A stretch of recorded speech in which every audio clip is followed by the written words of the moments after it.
And we are live.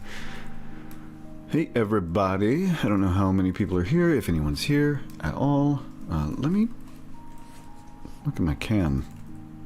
It might be a little too washed out. Ooh. Ooh. Croissant Warlock. Oh, you're live? I'm live. Oh, shit. Morgan's, I'm sorry. No, Morgan's here, but the microphone wasn't all the way. Yeah, I'm sorry. Fine. No, it's cool. Also very wobbly, just as a heads up. Damn. I don't know if anyone can hear me. I don't know what I sound like. I'm sorry. Should sound fine. I imagine I just, you know. Going through it. Yep. We can. You sound fine. Rough year. Rough start to the year. Oh, God. We don't have to talk about it. Not yet. It'll come out. It'll come out. But yeah. But just, you know, rough start. Year isn't doing so hot for everyone. And if you're not doing so hot, sound off in the chat. In good news, my fever blister is gone. Yay! That's great. So I don't have a big ugly mark on my lip that I'm trying to hide and removing camera. I got camera going. Okay. Oh, you've got camera on? Yeah, the cam's on right there. I will be sure if I ever am in, then, yeah. Oh, wow. Oh, Year of the Horse hasn't started yet. Hort. Yeah, not yet. When does Lunar New Year kick in? Yeah. I don't know, but I'm the Hort. You are a Hort? I'm a Hort. I'm a Hort. So it's supposed to be my year, right? Wee. Yay. I don't like how YouTube makes me load the fucking chat every new stream. Oh. Like, it's not just one link. It's not a dedicated link every time. It's Twitch a different... is. Yeah, it's a different link. Every new stream is a different link. And for whatever reason, the YouTube stream does not want to show chat. That's cool.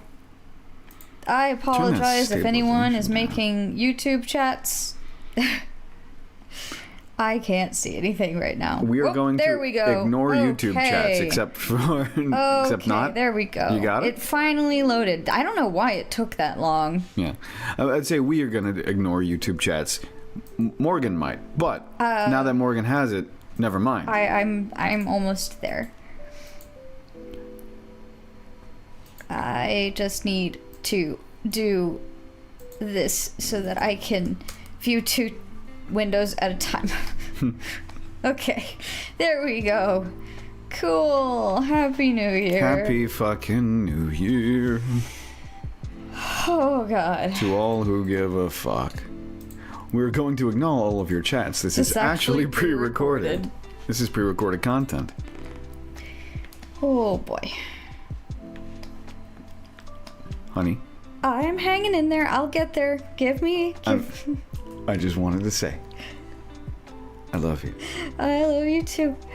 Just give me a moment. You've got all the moments.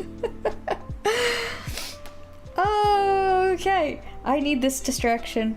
Even though I'm a little hysterical right now, I do need it. I was fucking hysterical. Remember how hysterical I was when I streamed, not last week, but last time? When was the last time we streamed? It was a week or 2 ago. More than a week ago. More than a week ago. Because all of this shit happened after that. Few weeks ago? Yeah.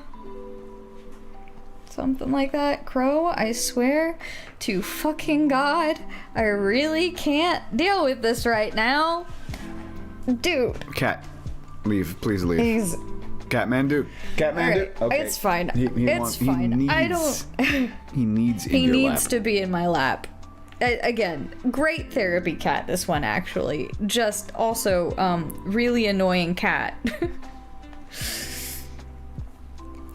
I really hope that everyone is having an okay New Year's Day. Compared to mine, I'm gonna assume yours is pretty alright. But I hope I'm right. I'm gonna say, you know what they say about assuming? Yeah. You make an ass out of Uma Thurman. Hi, Goat. Goat's Thanks here. for dropping in.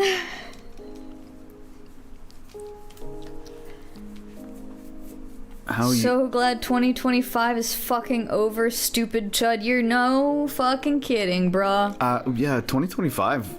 I Can feel suck like my balls. I feel like 2025 really sucked for a lot of people. It sucks because it started out pretty promising. Well, yeah. For me, I was gonna maybe. say, did it? No, it did for you. You had a really good start to the new year. I did because which is great. I had a lot of momentum. Yeah. I was halfway through Trillion Game, Yep.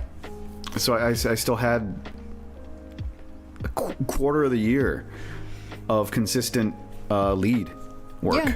in Animu. It was good. That was nice. But then the rest of it But then happened. the rest of the year happened. And now I'm drawing Dior. This is Yeah. going to be for chapter 33. We can talk about TLS a little bit. I think that's a good topic of conversation while we are here. If you are not a part of the Discord server, that's the one you should have set up for. Oh, I Yeah. should have done that. Yeah, So- I forgot.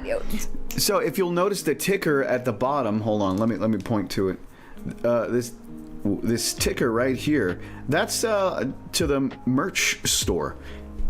Year started out fine, and there was just months of nothing. All of autumn and December was stress. Me too. Yo. Yeah. The entire last quarter of the year.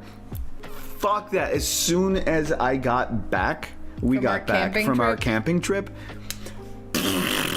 2025 shat the bed. Anyway, if you'll notice the ticker, we've got the Lighted Stage merchandise. It's a store that we've set up.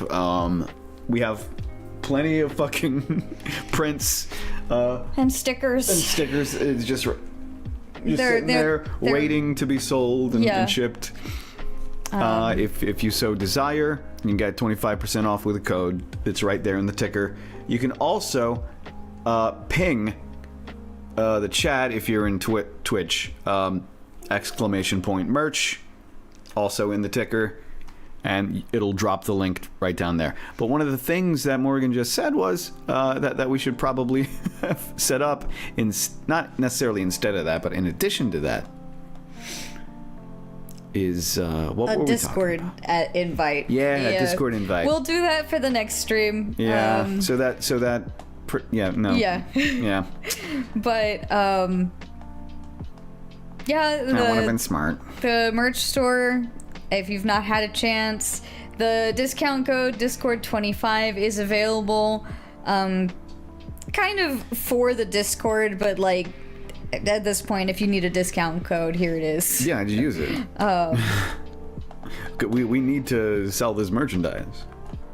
Yeah. We're desperate to sell this merchandise. Get it off our hands. Yeah.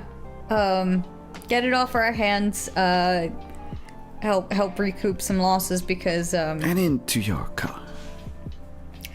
yeah, we could just kind of get we- it out of the way because I'm gonna sit here and freak out if I don't just fucking address about the it? elephant in the room. I got fired yesterday. So we're not like in financial trouble right now, but it's gonna be tough until I can find work. So, any help at all by purchasing merch and just like Any other way. sharing us here and there would be fantastic, because shit's been wild. Okay. Yeah. So, catching up on chat a little bit. Yeah.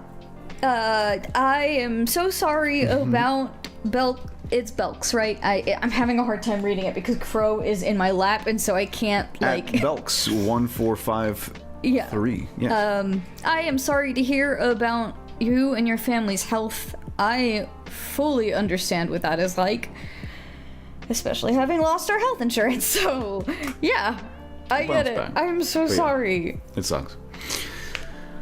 Anyway, enough depressing shit. Cody Yeah. and Morgan, if you two had stands in the TLS universe, what would they be called and do? I think we have stands in TLS. Yes. There are stands that we made in TLS that... Or kind of technically the ones we had made for ourselves. Yep. That we just put into it, into the lighted stage. Morgan's, funny enough, would be Captain and Morgan's stand crisscross / Sir Mix-a-Lot. They are, I won't say they're self-inserts, but, They were my babies. They were the characters and stand that I contributed to TLS, and it is based on. I've explained it several times, but for those who haven't heard it, it is based on Launch from the original Dragon Ball. Because of her whole like sneezing into different personalities. I guess that's also a bit of a Ranma 1/2 reference, Right, with the water. Dragon Ball came first, I think so. then Ranma. They were very close, though. Because Ranma was pretty old. I honestly don't remember the years on things. I don't know if Ranma was late 80s or early 90s. Yeah. Right? And then, yes, you got that right. Croissant Warlock. Money Talks was mine. Yes, Cody's is Money Talks.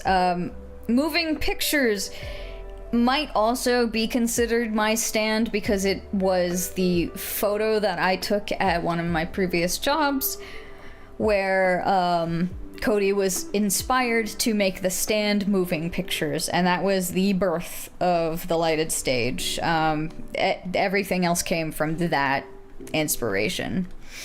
That's correct. Yes. That's it. By the way, I'm stupid and I don't remember like who people are in the Discord versus their Croissant is Brad. Brad. Okay. Yeah. And I think the last time I figured this out, and I can't remember. I won't. You've got a different name. You're a different person here. Yeah. If you want to clarify who you are in the Discord, because your username elsewhere is... Yeah. But please feel free. We'll try to remember going forward. Yeah, there are some exceptions, like Goat. But... Yeah. Yeah, for the most part... Goat is one we remember. I remember Brad, because... Brad, Croissant. But I'm an idiot, so... I have, actually been voice acting far longer than 5 years. I started with Crunchyroll in 2020. 2020. Yeah, it was during the pandemic. Yeah, I think one of the earlier when they things, went remote. One of the earlier things you did was the Black Clover. Yes, the first thing I ever recorded for Crunchyroll / Funimation at the time was I did a baby whale in Black Clover. OM. OM cute. But yeah, I've been voice acting far longer than that.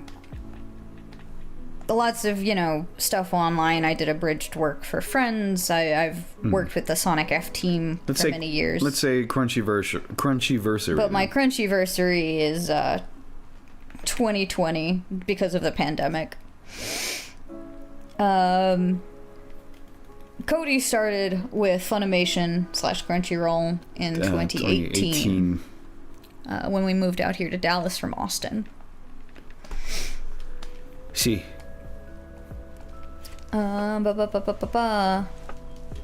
Asteros in the Discord is Belix. Ah. Okay. I should have figured that out with the biomed comment. And then Alex is Rodolphus. Okay. Hello. Yeah, both are Jekyll and Hyde. I specifically pulled inspiration from Launch just because she's my favorite Dragon Ball character. My OG Dragon Ball character. It's a shame she the never long just... forgotten. Yeah, she just vanishes at some point. Yeah. I liked the specific dynamic of which came first, the chicken or the egg with Launch, and I kind of wanted something similar with Captain Morgan, but ended up giving them a completely different history in the end. I was going to say Captain and Morgan were originally going to be just one person. I took inspiration from Envy. Yes. In Full Metal Alchemist, the original. Yes. Not so much Brotherhood manga Envy, but yeah.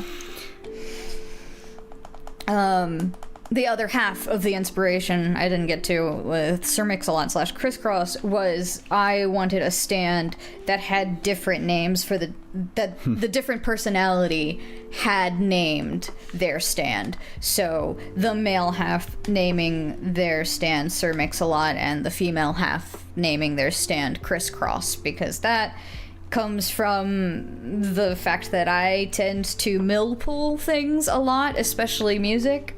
And I was like, that Sir Mix-a-Lot. I think you were the one who was like calling it Sir Mix-a-Lot, and I'm the one who called it Crisscross. And I'm like, those are the names. Those are the names. And then that just stuck. Yeah. It was pretty organic. Yeah.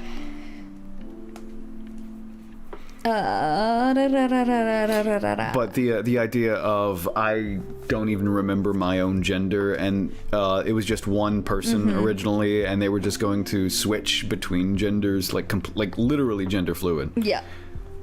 That was the original idea, but then Morgan was like, hey, here's a history for characters because we can do this with weird science, and then da-da-da-da-da. And that also helps us answer a question about double dosing and if, because people were actually asking this, what if somebody who already had a stand naturally double dosed? Yep. Would it still be fatal? And turns out, it's the same result.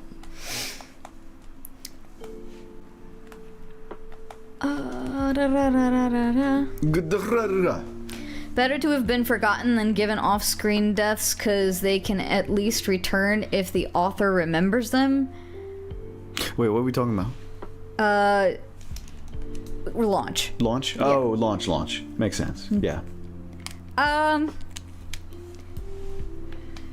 No. I think they're equivalent. Because an off-screen death can also very well mean that the author is just going to bring them back if they so choose. And if anything, off-screen deaths are often an indicator that they're not actually dead. Actually gonna come back. Yeah. Whereas being forgotten is pretty fucking sad. And definitive. Yeah. It's like they're not coming back. The author forgot about them. Launch's last appearance, I believe, is Blonde Launch sitting in a bar alone. That's sad. And it's fucking depressing. And I don't know if that's one that Toriyama actually did, or if that was like an anime-only insert just to sort of like address the fact that she's gone. Oh yeah, I seem to remember that. Yeah. I'm like, okay, cool. Whew. Anyway, which anime are we gonna start in the new year? I don't know. I don't even know what's coming out. Oh wait, I know what I'm interested in. Oh? There's a Yoroiden Samurai Troopers, not a reboot, but a continuation. Oh. fucking Ronin Warriors is coming back, and I'm all for it. I'm down for that. Okay. I hope and I also hope we do not dub it at Crunchyroll, because like, if I can't be a part of that, then I'm gonna lose my fucking mind. Because that was my shit when I was a kid on Toonami. Yeah, that's really cool. I didn't know about that. Goat, you really didn't have to. Thank you so much. And yes, it would be cool if we can manage to figure out a Beefeater notification for whenever there's a merch order. If that's possible for us to, like, figure out, you know, we'll see if we can set something good. Up. Yeah, if nothing else, that's a fucking dono notification. Yeah, I mean, and if I... Ooh, did I hit a button? I might have hit a button. Did you hit a button or did I fucking knock something? I don't know. No. I unplugged. You unplugged your tablet. I unplugged my tablet. Hold on. We're gonna get a thing. Booding. There we go. That was me. Tablet plugged back in. Ah, there it goes. Ah. What was I saying? We were talking about Ronin Warriors. But no. After that, it was the ping. Notification on when somebody buys merch. Like Beefeater chiming in with like a, oh shit, they just dropped some cash. Somebody just dropped some cash. Like something like that. If we can figure something out, we've got some. Well, I've got some free time. Cody's still working, thankfully. Oh shit, that's too heavy. Yes, please enjoy what you can of your holiday. Just relax, you know. Please, enjoy on my behalf. No pressure to actually buy merch, but you know, if you feel so inclined, again, sharing links is also really great. Just sort of letting people know about the lighted stage. Period. Just not even necessarily. I hate self-promoting so much, but yeah, not even necessarily just the merch store, but like in general. Yeah, getting some eyes on it. That the lighted stage exists. Because the more eyes that are on it, the more I feel like, oh, this is worth my time. Yeah, and on the specific topic of the lighted stage, because you are doing spoiler-free art for the next chapter. I'll be doing a lot of art for the next couple. The final two chapters. Yes, the final two chapters are both incredibly long. They both surpass the entire like the average length of a chapter, even the longest chapter before. So 33 will be longer than any other chapter before it. It'll be 18 pages. And then the final chapter of the entire story will be 29 pages. Is it 29 or is it 28? It's 29. It's 29. It's 29 It's almost 30. Yeah. If we milked it just a little bit more, it would go to 30. Yeah. So it's going to be big. And that means its production is going to take a little longer. One of the things we're going to have to do, because there was absolutely no way we could break it apart in any other way than the way it sort of is Cody will have to like render 3 different sections of it essentially, and then eventually like merge them all to one file to upload. So that's going to take some time. It's a lot of It's going to take some finagling. It's going to take a lot of finagling, a lot of exporting.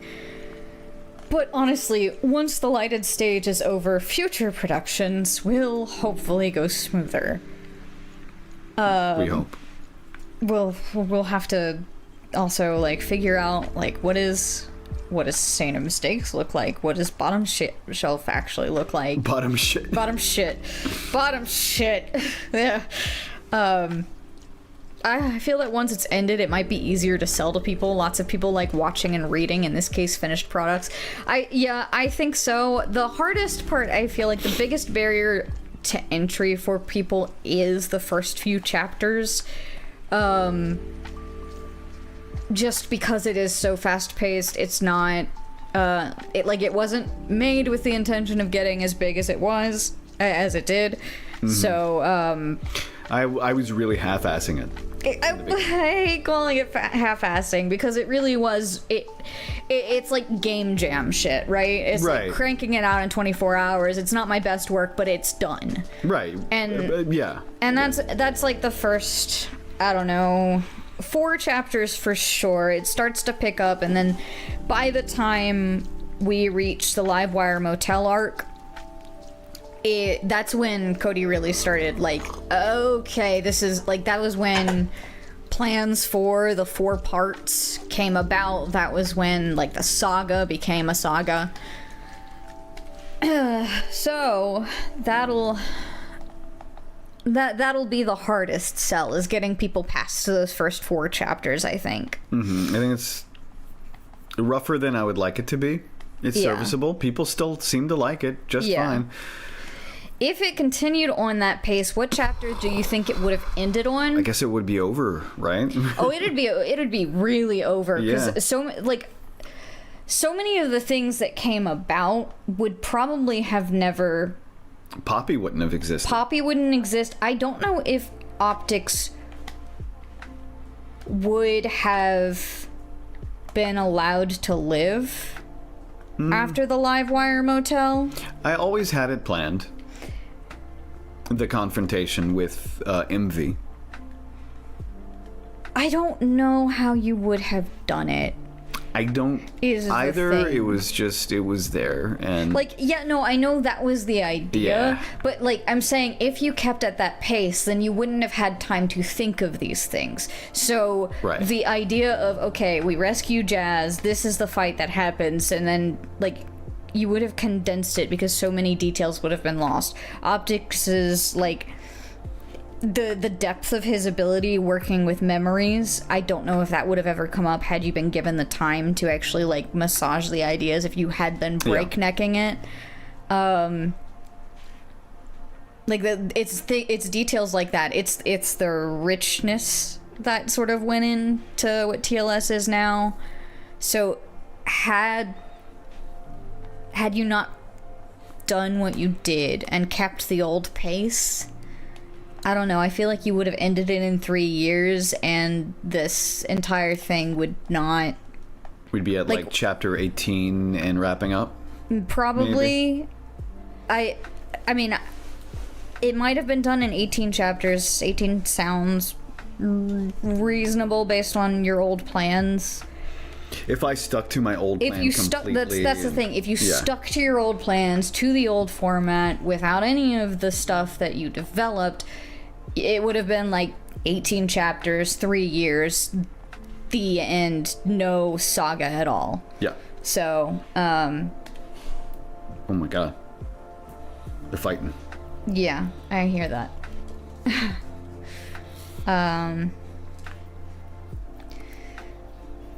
Calling it now. The moment TLS ends, Hamon Beat will make another Jojo fan project video and include it. He can not. That's fine. Of all the people to share it with, that's the one I would rather not. Thanks. It takes a lot for me to be like, yes, content creator person. Yes, Jojo tuber person. You make good stuff. A lot of them have Jojo opinions that I vastly disagree with. But that's just because I don't think I enjoy JoJo's the way that most people seem to. And that's just like part 4 I really don't like. But everyone sings part 4's praises. Yeah. Yeah, ideally. Certain major JoJo creators will just steer clear. With the understanding that different circles, different strokes for different. I think so. Yeah. It is fucking. Are you kidding me, bot? Possible ban evader. Are you kidding me, bot man? You already booted? Why are my mod actions not working? Ban. Fucking thank you. What the fuck? Why was that not working for me? Whoops. first time chat actually got recommended this series. Via Comment on that Hum on Beat video. Well, thank you very much. Thank you for sticking around and checking this shit out. It is nothing against the people who consume the content that they do. It's just that certain people tend to be unpleasant, and we'd rather not associate with unpleasantness. That's all. Yeah. Thank you for writing fire. Thank you for watching. Thank you for thinking that what I'm writing is fire. It's really appreciated.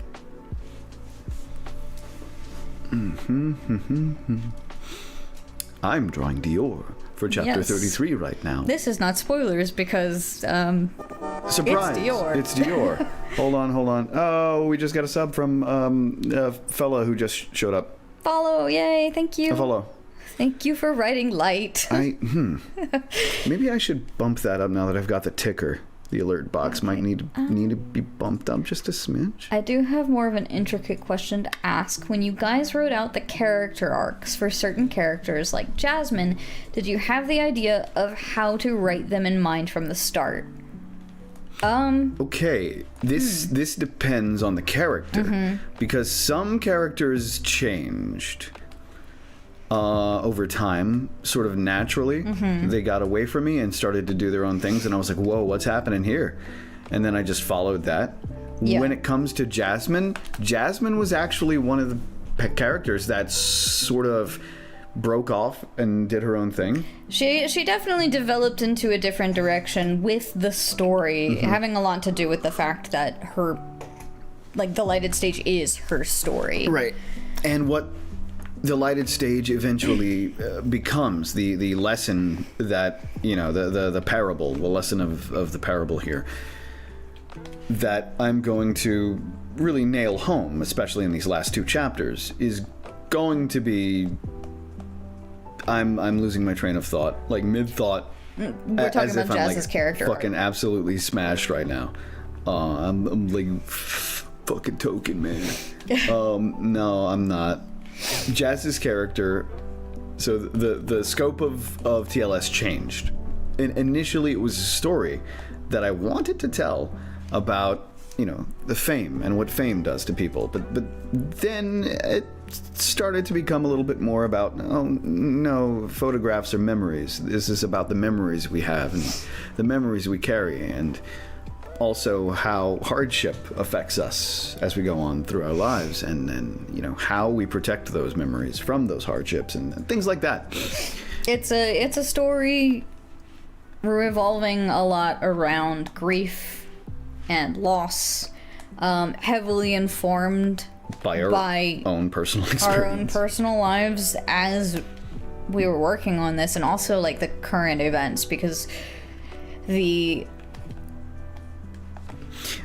Let's get political. If Trump wasn't elected to this term, the entire Thoughtform saga, spoilers, there's going to be a saga beyond just the lighted stage. There's going to be follow-up series.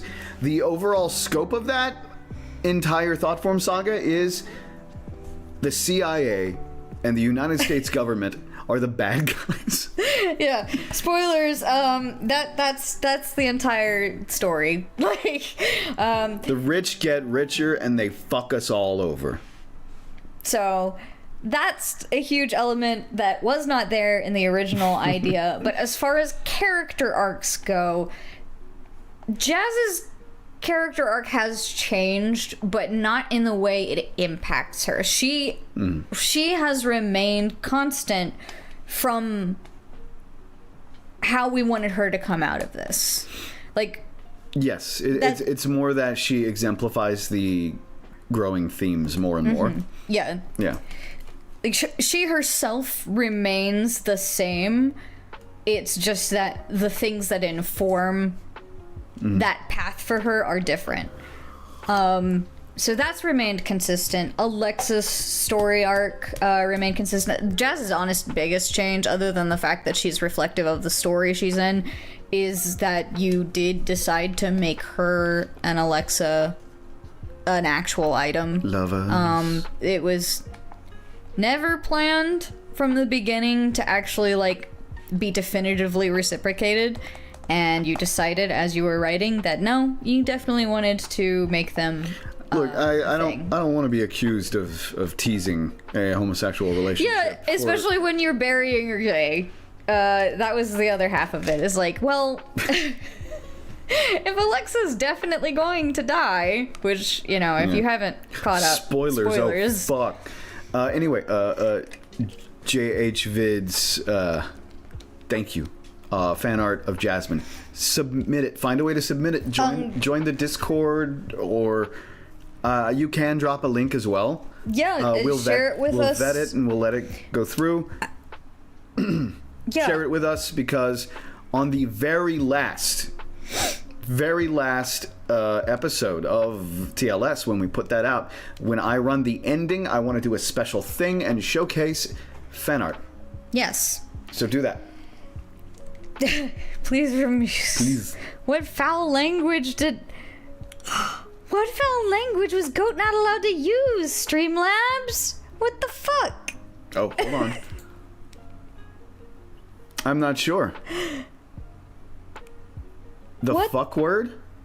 Let me hop Okay, we gotta fix that. Let me hop into Streamlabs. If you can't swear... You can't swear in our fucking... especially with Brad, they're saying fucking. Like, why did fucking work, but not fuck? What the hell? I don't know, but Streamlabs, I'm sorry. Sorry, Goat. Thank you for saying fuck so that we know about this.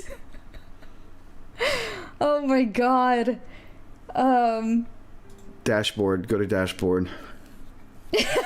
Let me disable that. That's. Okay, you don't have to go extreme because it's gonna.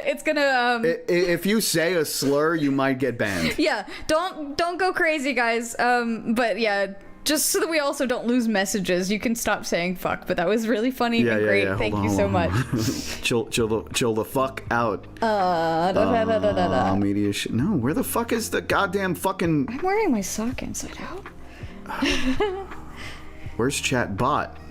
La Cantina got the fortunate son shooting down the foul language. Cloud no bot. fucks for you, only fuckins. Modules, mod tools.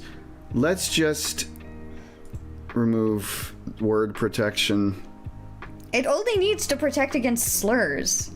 Yeah, that's what I thought I did. I had word protection on. Let me set preferences. Because I thought I was just using a basic blacklist with slurs. Yeah. But let me turn word protection off and... Okay. Like, hopefully that did it. Yeah. Fucking.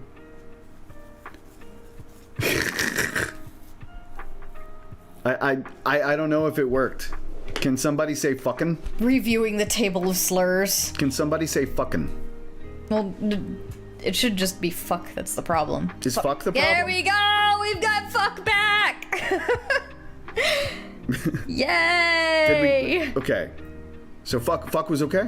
Or It fuck was is okay? just fuck. Fuck was the problem. Fucking was fine.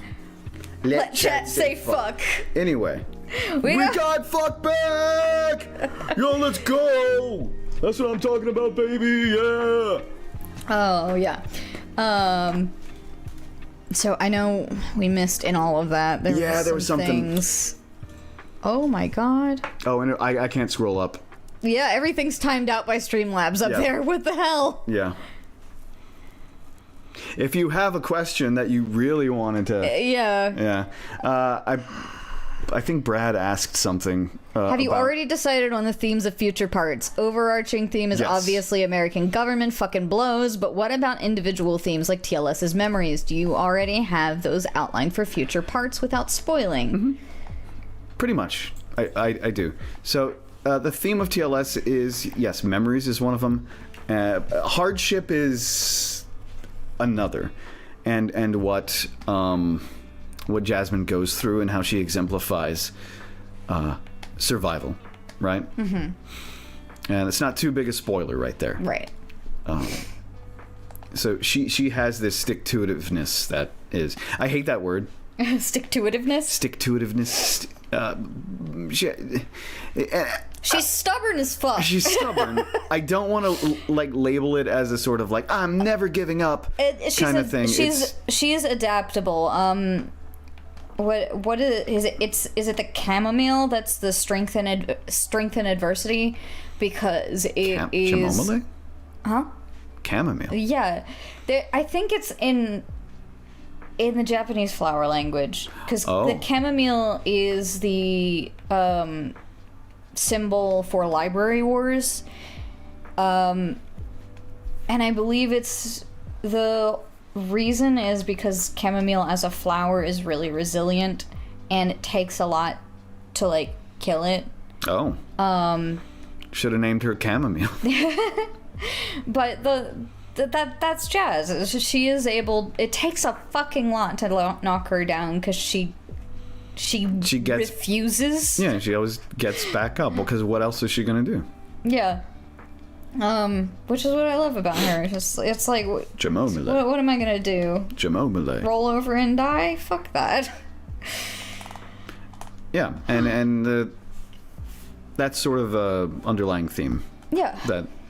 That's TLS. That's TLS. Saint of Mistakes. Saint of Mistakes has its own, which I don't think I'm going to spoil. I think you can very well talk about the fact that Saint of Mistakes might be about making mistakes. It's about making mistakes and getting caught in a cycle of screwing up, feeling like you can't do anything right, and inevitably breaking the cycle and coming out on top as having made a decision, taking accountability. that lets you that makes you take accountability and lets you actualize. Yeah. So that'll be Saint of Mistakes. The theming is mistakes and cycles. White Shadows is a lot about grief and death, and grief and death. So get ready for that. Yeah. White Shadows is definitely even more of a grieving part. Yeah. It's about grief, death, and just the overall acceptance of, that things fucking happen. And the world is pretty rough, but, sometimes you just gotta forgive it because it just happens. I guess forgiveness, is another theme of White Shadows. Yeah. It's less forgiving people and more so there's bad things out there and you can't control the bad things. Yeah. It is a lot of learning to live with a very flawed world. Yeah. White Shadows will be interesting. Yeah. Then the final arc, which we have not shared the name with other than one person who has information. They know about it. They're very special and they got to know. The final part, that theme, I really don't know how to describe. Yeah, that'll be tricky. I don't know how you summarize that part. That one's weird.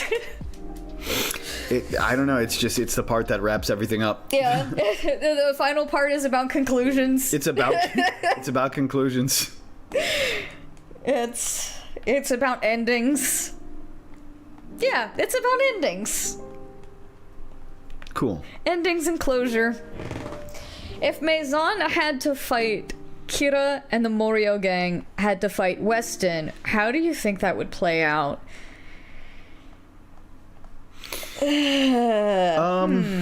That's tricky. I don't know. I think Weston could fucking wipe the floor with most of the part 4 cast. Most of the part 4 cast, probably with Jotaro being the exception. Yeah. Just because of time stop.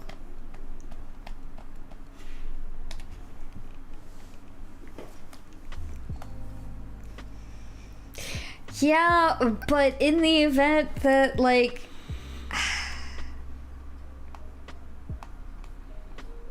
Jotaro only wins because of his speed, not because of time stop. Oh, you think? Yeah, because were Weston to use moving pictures the way moving pictures is used, even upon the finale's, you know, details, Jotaro would be fucked. This is a story about fucking killing people. Jojo fan part themes be like, this is a story about people punching each other. Yeah, this is a story about fucking killing people. Kira and Duffy would be buddies. I don't know, I think Duffy would be very disturbed by Kira. I think Kira would think that Duffy's beneath him. Because Duffy is a very, like, lowbrow kind of guy, and Kira is prim and proper. He's neat and buttoned up. Yeah. A la Weston, but... Yeah, no, Weston and Kira, unfortunately, would get along way too well. A lot of the lighted stage is a response to... No, we've mentioned it before, yeah, but things the that I lighted don't stage... like about part 4. Yeah. Weston versus Jotaro is purely a matter of whether Weston finds Jotaro off guard. We know Star Platinum is faster than light anyway, so destroying the camera is easy work. Otherwise, it's a wipe. Pretty much. Weston gets low diffed by Kira's dad, though. Easy. He just hard counters moving pictures. Yes, moving pictures, maybe, probably. Other things? I don't know. Maybe. This is a story about why drugs and cults are bad, and also God is there. Jojopolis. Oh, yeah. Yeah, there's a little bit of that sprinkled throughout. This the is saga. a story about... There's definitely drugs. No, I'm just thinking, like, okay, if you had to, sum up everything the same way that Steel Ball Run era Jojo likes to sum up. Yeah, at the very beginning of the series. Yeah, this is a story about how I learned to walk. This is a story about breaking curses. This is a story about how I became filthy rich. What is it for everyone for every part? For the lighted stage. From Jazz's perspective. Oh yeah, because it would be from the main character's perspective, wouldn't it? This is the story of this is the story of the best of all possible worlds in reality. That's what the lighted stage should be. Yeah. But from the perspective of Jazz.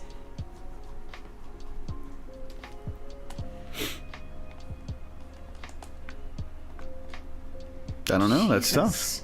What do you... This is a story about how the CIA... This is the story of how I became a Joestar. Became... That's nice because it sets it up. Yeah. It's like, this isn't about being born as something. This is about... This is the story of how I became a Joestar. Sure. Yeah. It's about shouldering a burden, and that gives you some meaning. I'm literally thinking about the last chapter. Clearly. So spoilers. Spoilers. That comes up again. Yeah, the whole Joestar and what Joestar is in the context of the saga. That's going to be a thing, and that also was another thing that was not a part of the original plan for the lighted stage. That's true, because there wasn't going to be a larger saga. There was not going to be. It was going to be a universe where I didn't even address what my Jonathan, like what sparked. Yeah, there was no everything. Jonathan, there was no Joestar. It was just whatever, right? It just was. But then I decided, as I noodled and crafted more and more ideas, that's just what I would end up doing, is I'd make my own lore. So I have my own Jonathan and my own lore and my own... Sorry, I'm drumming on the cat. I apologize, everyone. It's picking up on the microphone. Crow is in my lap, and I am... Yeah. Well, anyway, I created my own lore for that. Yeah, so that was not something in the original plan. No. This is of the title we know, of the little we know about Saint of Mistakes Part 2. This is a story about breaking the cycle of fucking up. Maybe... How would you... Because there's... What crass words for the protagonist to use? I'm sure. Protagonist. It might be, this is the story of my mistake. Or my mistakes. My mistakes. Because considering... The worst mistake of my life and the best mistake of No, my... no, it's just my mistakes. Okay. Collectively. Yeah. This is the story of how Cody opened the Wikipedia page for famous operas. Yeah. Yeah. Although to be fair, I knew a lot of them. I knew, like, okay, Madame Butterfly. I knew Pagliacci. Like, that's Italian. I knew fucking of course I knew Pagliacci. I knew Pagliacci because of Seinfeld. Yeah. Right. Yeah. I knew La Boheme. Madame Butterfly is a pretty fucking prolific one. Yeah. I didn't know that Madame Butterfly was Italian, though. Oh. Yeah. Turns out it's Italian. It was written in Italy by an Italian about Japanese people. I guess that it makes more sense that I would know this considering the whole theater background. You're a theater person. Madame Butterfly. What do you guys think about the Steel Ball Run universe? A lot of the talk you guys give is about the original verse, so it'd be interesting to hear about SBR. Yeah, I love Steel Ball Run. I'm excited for Steel Ball Run. I haven't read it in full. I liked what I read. Steel Ball Run might be I think it's my second favorite part, next to part 5. Part 5 is number 1, and then Steel Ball Run is number 2. Yeah, I'm excited for Steel Ball Run. Mm-hmm. I just hope that Netflix doesn't bungle this and do batch releases, because fuck batch releases. Dear God, give me back Jojo Fridays. Yeah, exactly. They're gonna bungle it. Because it's Netflix and fuck them. Fuck Netflix. Have you seen that one clip where it's like, Doctor, I know who you are? No. No. Well, you're gonna have to be a bit more specific about that.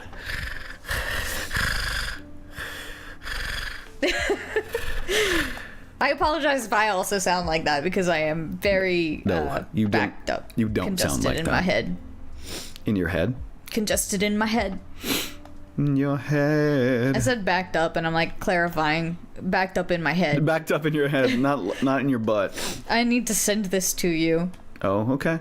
We'll send it in our little Discord. It's also on Twitch. Oh, okay. I'm not gonna watch it, so. But anyway, Steel Ball Run. I really like Steel Ball Run. Okay, I am familiar with this. Without Steel Ball Run, I probably wouldn't be doing what I'm doing the way I'm doing it. Steel Ball Run really set the precedent of alt universes and just, oh no, this is a completely different telling of Joestars, and this is a new beginning. So I made my own new beginning. Yeah, and I like it. But yeah, I'm excited for Steel Ball Run. I'm upset that we're not going to get Shinichiro Miki as Gyro, but I'm very upset about that. That's the one video game character, Seiyu, that I was like, no, they gotta carry that one over. Oh my God, Crow, you're drooling. And they didn't, because they never really do. And that's okay. The anime team have their own ideas. They audition separately. And that's what they... this cast is what they wound up with. And that's totally cool. I'm sure I will get used to it, but man, am I gonna miss Shinichiro Miki as Gyro. Yeah. Set my fan part in the Steel Ball Run universe. The one scene where Diego in the original universe sends the Diego and HP from the alt universe back to theirs. The one where they look for the diamonds. The diamonds. It's set in that one, because I can basically do that whatever I want without contradicting canon. Very clever. Yeah, and it's basically, you get to use the Steel Ball Run universe, because it's only a slight variation on it. I just want to see the dub cast so bad. It'll be interesting. Yeah. I'd like to be in it, but, it's not going to happen. No. Because At this point, they are probably already cast. Oh, no, and absolutely they've already cast. Auditions never fell in our lap, so bloop. Bloop indeed. Do you think they're gonna get Dio's VA back for AU Diego or keep the new VA for both Diegos? The AU Diego at the end of Steel Ball Run that has the world, I am almost kind of hoping that they do bring back Takehito Koyatsu for that. It would be cool. I would not be hurt. I think it would be okay if they didn't. Cody as Joshu. Josh, you need to... No. Stop that. No, stop it. Bad. Stop it. Bad Brad. Bad Who Brad. is that? Who said that? That's Brad. Brad? Stop it. Joshu. Who thought I hate this kid. Joking. you would have so much Better. fun? But You would have fun. I don't even know what kind of voice I would use for him. I guess it would be something like that. Who thought batch releases were a good thing? Netflix, when they realized that streaming, binge watching is like such a phenomenon, and they thought that that was the best way to release content. Never thought we'd actually reach a point where I'm sitting here begging for the TV model to come back, but look at where we are now, guys. Yeah.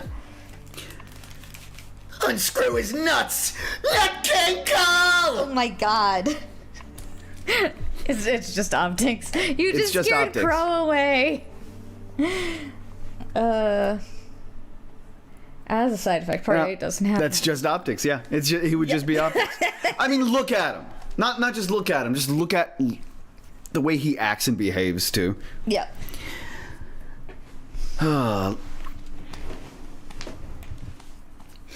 I fucking hate this pissant so much. I hate him. He doesn't even have a good character arc. He's just... Yasuo, I need to sniff your panties. He's so fucking... Let me touch you with my baby hand. I'm so glad I don't know anything about Jojo Leon, because it sounds awful. Oh, God. You don't know about his baby hand? I don't know. His baby hand. Then stop. Do I have a dream? Do we have a dream roll for each part? Hot pants. Oh, yeah, of course. Morgan for Hot Pants. I wanted to be Hot Look, Pants, but if I can do any character that would justifiably have like a Texas twang, like some sort of like Western band to it, like we're saying like Ringo Road Again. I could do Ringo Road Again, or hell, I'll even take that motherfucker. Tom, what's his name? Mountain Tim. I'll Tim. even take Mountain Tim, even though he's kind of a fucking pedophile. Monkey paw curls. You are now Mountain Tim. Monkey paw curls. You are now Mountain Tim. You know. I would. Yeah. You know, but for a while I was like, you know what? I don't care. Mountain Tim's okay. And then at a certain point, you're like, oh no, he's not. Will you take Pork Pie Hat Kid? We'll take whatever work is offered. Oh yeah, no, I Pretty would. much. I would absolutely take Like, Pork Pie Hat Kid. I could do some fun with him. There is very little work we would reject. It would have to like violate our ethics. Yeah. I hope the Pork Pie Hat Kid sounds like a goblin. This is going way over my head. I don't Pork remember Pie anything Hat about Kid. Pork Pie. Oh my God, he looks like Gollum. He looks like Gollum. He looks like Gollum. Does he wear a pork pie hat? He doesn't have a pork pie hat. Why is he called Pork Pie Hat Kid? I believe they're gonna have to change his name, and I believe they changed his name to Bamboo Hat Kid, which he does have. Okay, he has a bamboo hat. He has a hat made of like little bamboo stalks wrapped around his head. Why is he called Pork Pie Hat? Because Araki fucking sucks. Okay. That's why. Yeah, okay. Why would you ask that? Because Araki decided, oh, he has a hat. It's a song, and Araki sucks. Yeah. Because Araki fucking sucks.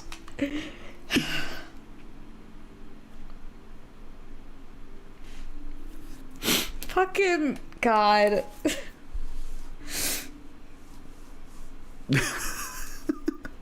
Is it right for me to be disparaging the guy whose work I'm, aping off of right now to have this fun?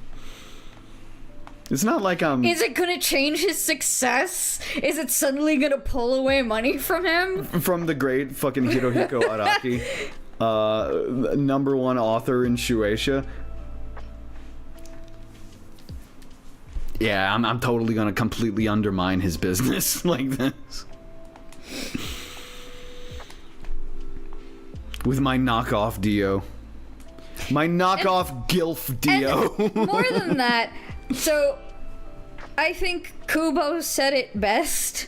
You don't like what I did? That's fine. That's great. Make your own shit. And also eat dirt. And eat dirt. Guess what you're fucking doing? You are making your own shit. And gas. Okay, you're using elements of the universe that he set, but are you correcting anything? Are you going in and saying, and then Jotaro raised Kakyoin from the dead to kiss him? Like, you're not doing that shit.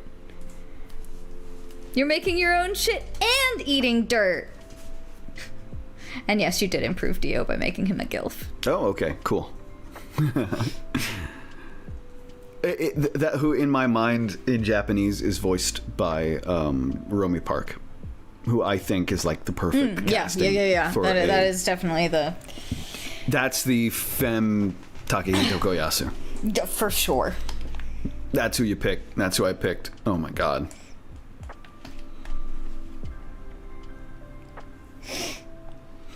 How could anyone... Someone improved Dio? Like, how could anyone improve... Whoa! Yeah. I am looking forward to seeing if the whole fan shipping of Johnny and Gyro has as much ground to stand on as Phoenix and Miles. No. No. Not as much as Phoenix and Miles. I am absolutely certain, but like... I'll tell you right now, no. Yeah. No, those men are married. I'm sure there's something there, but not to that, no. Yeah. No.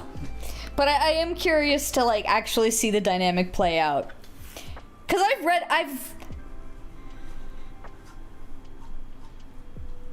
yeah, why not? Fuck it. To be fucking honest, I've read some fucking Johnny Gyro Doji, and that's been pretty good. They should make them kiss in the end. So, like, I'm curious to see if there's, like, a foundational relationship that makes it fucking work. Maybe, yeah. You'll see. We'll watch it. Yeah. Of course we'll watch it. We'll especially watch it if they bring back Weekly. Yeah, I mentioned the fan shipping because you mentioned it, Belks. Yeah, that's why. They should make them kiss in the anime, to be honest. I mean, they didn't make fucking Glenda and Elphaba kiss in the movie musical, so, like, equally homophobic. They better keep the scene where Johnny tells Gyro his stupid kink. Oh boy, that's exciting. I don't seem to remember that. To be fair, I did gloss over a lot of Johnny and Gyro content because I got to a point where I'm like, wait, no, hold on. This hot pants situation. Lucy is doing some, like, interesting shit right now. I don't care about Johnny and Gyro. So that might have been around the same time where I was like, I don't give a fuck about these two right now. And I'm hoping that might change with the anime too. I hope so, because I really, like I said, I haven't read much Steel Ball Run, but I have read the Lucy and Hot Pants storyline, and that is genuinely great arc. It's a really cool. Lucy's the best. She's awesome. Yeah, She's my favorite character. Lucy Steele is my favorite character, by the way, in Steel Ball Run. Yeah. I had this conversation, literally yesterday, with Izzy about pudding. About Lucy Steele. Pudding. And One Piece. Pudding and One Piece. Because she really likes One Piece and Sanji because of the live action. That's what got her into One Piece.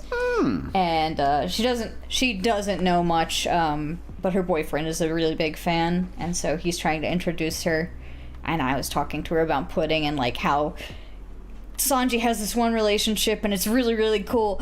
The only downside is Oda decided to make her a minor. And that's the same thing here. Lucy did not have to be a child. She could have been a slightly more grown woman. It's like, okay, maybe for the past with Steven, so that the arranged marriage that he sets up with her father so that she can be taken away from this bad situation and protected. Mm-hmm. And also, Steven Steele, early on, you probably are like, ugh, this old man, gross. That's gross. Fuck this old man. But later on, you learn, no, he actually did have really noble intentions, and he is more of a father figure to Lucy. It could have gone that way. She could have also just made her a grown fucking woman. But no, you still set that event when she was young, but then now more time has passed. You just put more time in between then and now, and you make her like a 17-year-old. It's fine. Yeah. But the age of consent in oy vey. Japan. Yeah. Japan. I'm gonna fight you. All of Japan. But they know karate. Fuck. Japan knows karate.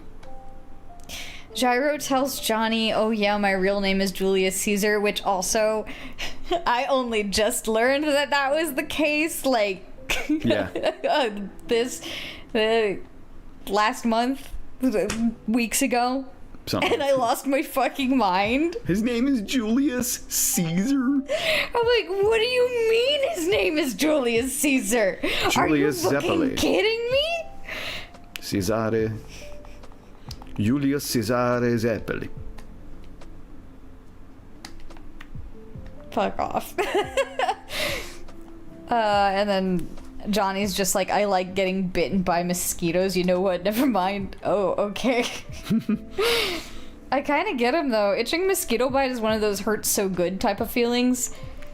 I don't get that myself, but I can see maybe where it's a cool thing for people. I don't know. Yeah, no, I understand that feeling because I get that for other things. Like I like digging my nails into like my thigh sometimes. Oh yeah, no. Like that? Yeah, that feels good. There's a relief to like scratching and digging your nails just into poking things. My nails right into my thighs, and it's like, yeah. It stings, and I'm alive. But the mosquito bite part, I don't. It's kind of fun. I don't Johnny. like scratching swollen skin. Is my thing. And so, like, when a bump raises, like a mosquito bite, yeah, it's relieving. But also, I hate the feeling of touching skin bumps. Johnny, you're gonna get West Nile virus. Malaria aside. I'm more familiar with West Nile over here. Yeah. So, the Louisiana. Okay, a little tidbit about Louisiana. Because we're so humid, so swampy, I grew up in Louisiana. I grew up in Baton Rouge, Louisiana, and I'm from way down the bayou in Cajun country. So I'm a swamp boy. I'm a Cajun. What happens is crazy mosquitoes, right? We have trucks, and maybe they don't do it anymore, I don't know. But as I was growing up, we had trucks that would go around neighborhoods spraying pesticide into the air that we would breathe to stave off mosquitoes, because the odds of you getting West Nile virus from a mosquito is not low enough that you just don't spray pesticide into your lungs. Yeah, it's like the pesticide is far less dangerous than the risk of getting West Nile virus. Yeah. So that's a thing that I grew up with. That is so fucking rough to think about, especially when you consider how down the bayou, you had that entire conversation with your cousin about, oil spills causing so much damage to the bayou, and like, kind of your primary food source. Right. And there's so many oil refineries as well that have runoff, and that's why a lot of... There's this, like, band of like refineries and factories that stretches like from like just below Baton Rouge to like all the way around and down the bayou. That it's called Cancer Alley. Yeah. Yeah, Louisiana's pretty fucked. Yeah, call it that for a reason. Yeah. If you're ever wondering why something weird is happening in Louisiana, it's because they're being poisoned and they're drowning, like, all at once, so... Cut us some slack. Cool stuff. Cut us some slack. We're... Fuck politicians. I was gonna say, yeah, but... the people who are in charge of Louisianians' well-being would rather, make them into barely functional idiots. Yeah. Than take care of them. Yay, America! Yay, America, yay, it's good, yay. You are the successor to this ancient holy art of execution passed down by our forefathers. You shall be named Julius Caesar. And then Gyro's just like, I want to grill, for God's sake. Yeah. I'm sure this won't be a plot point with the Louisiana part. Not really, actually. Yeah, it might not actually crop up. It might come up, but it probably won't. Not based on the stuff that's there. Yeah. All right. Morgan has to leave. I'll be right back, but I figure I'll get you some more coffee, More too. coffee would be awesome whenever you get back. Yeah. But also, your camera's on, so I'm trying to figure out, like, I should probably change. I'm blocking it. Oh, check out this fucking... Yeah, I'm not crossing just yet. No, I'm not talking to you. I'm talking to chat. Talking to chat. We're having a conversation, me and you, right now. I said, check out this Winnie the Pooh fucking mug, yo. It's Pooh Bear. I said, man, it's Pooh Bear. It's Pooh Bear shot. And he's got the bees circling around the honey. Oh, man. Mug moment. Yeah! Alright, we got the Winnie the Pooh mug, yeah. Remind me to take a picture of my mugs for y'all. Okay, you've got special mugs. You've got mugs. I got mugs. I got an ugly mug on the screen right now.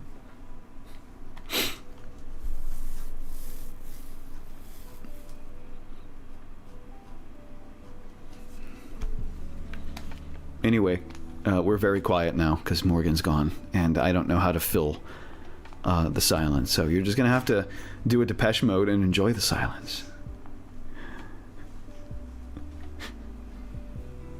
All they ever wanted, all they ever needed was here in my... What? Brandon was giving me a look. What kind of look? Like he's gonna throw up look? He was gonna speak. Oh, like he was gonna say cube. To say. The cube. Oh shit. Let me take your call. I was gonna miss that. Thank you for mentioning the cube. I was gonna miss that. Woody. You know what? Dior's not gonna say that. That doesn't mean that all of the components of Dio are not going to be split up and scattered throughout the Thought Form saga. There might be something else. There might be other characters that exemplify different aspects of Dio and carry on Dio. Dior carries the name, obviously, and the backstory, the hater backstory between like Jonathan and Dio. I'm sure they saw me through the fucking window, but whatever. You saw me through the window. We are Dior Brando. We carry the name. Morgan's back. There's only one other thing that's carried over, right? Technically. Technically, there's also the overarching villain who has a reject humanity, sort of. But Oh, yeah, I there's that. don't know if it But it's comes not- up. I don't know if it's the same. I don't think it's the same, and if I try and make it more the same and I ham-fist it in, then it's like, nah, I shouldn't do that. Yeah. Yeah. I reject blank. I say this sincerely as someone who's been paying attention. I didn't even notice. Cool. That's fine. Notice what? Me walking through the window. The window? Yeah, you've got it open, and I had to cross over because I had to grab my chapstick. Oh. It's so small. I'm honestly surprised Weird Science went out that way. Really? So, for the longest time, yeah, I expected him to be a more overarching villain. So, I have had this sticking point with Cody for a while about Weird Science because he built Weird Science into an actual character.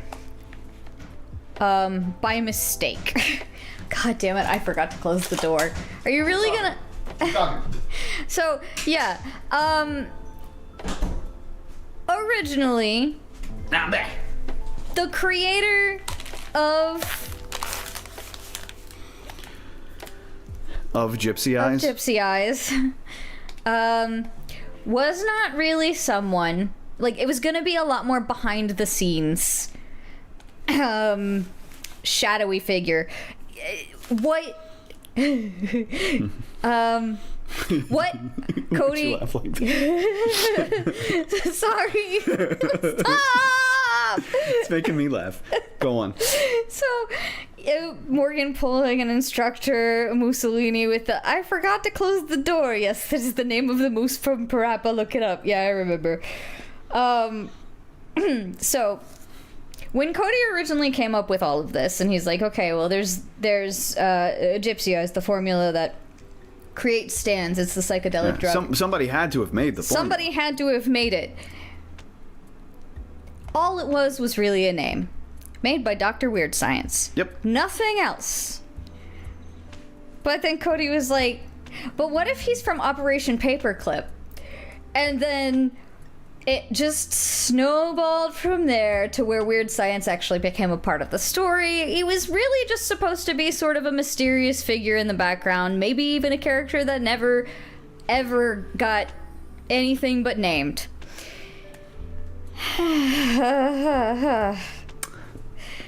So, I kind of harassed Cody a lot about it, just as a, especially because, like, in the Discord, too. Everyone was like, "Oh, Weird Science, he's gonna be the overarching villain. Like, fuck Wested, fuck the Square Buzz Killer. It's gonna be Weird Science." And I was just kind of, "Hey, Cody, you made a big mistake making Weird Science into a character." I don't think it was my bugging Cody to fix the problem, but the Watchtower became the fix for the problem. Kind of, yeah. The Watchtower is a lot more representative of the original idea of a shadowy organization, shadowy figures working in the dark to pull all of the strings to make these things happen and do American shenanigans. We'll get more into it. American Shenanigans is the name of a really funny punk album. We'll get into Yeah. get into it. Dior rejects the idea of anyone being better than her. Yeah.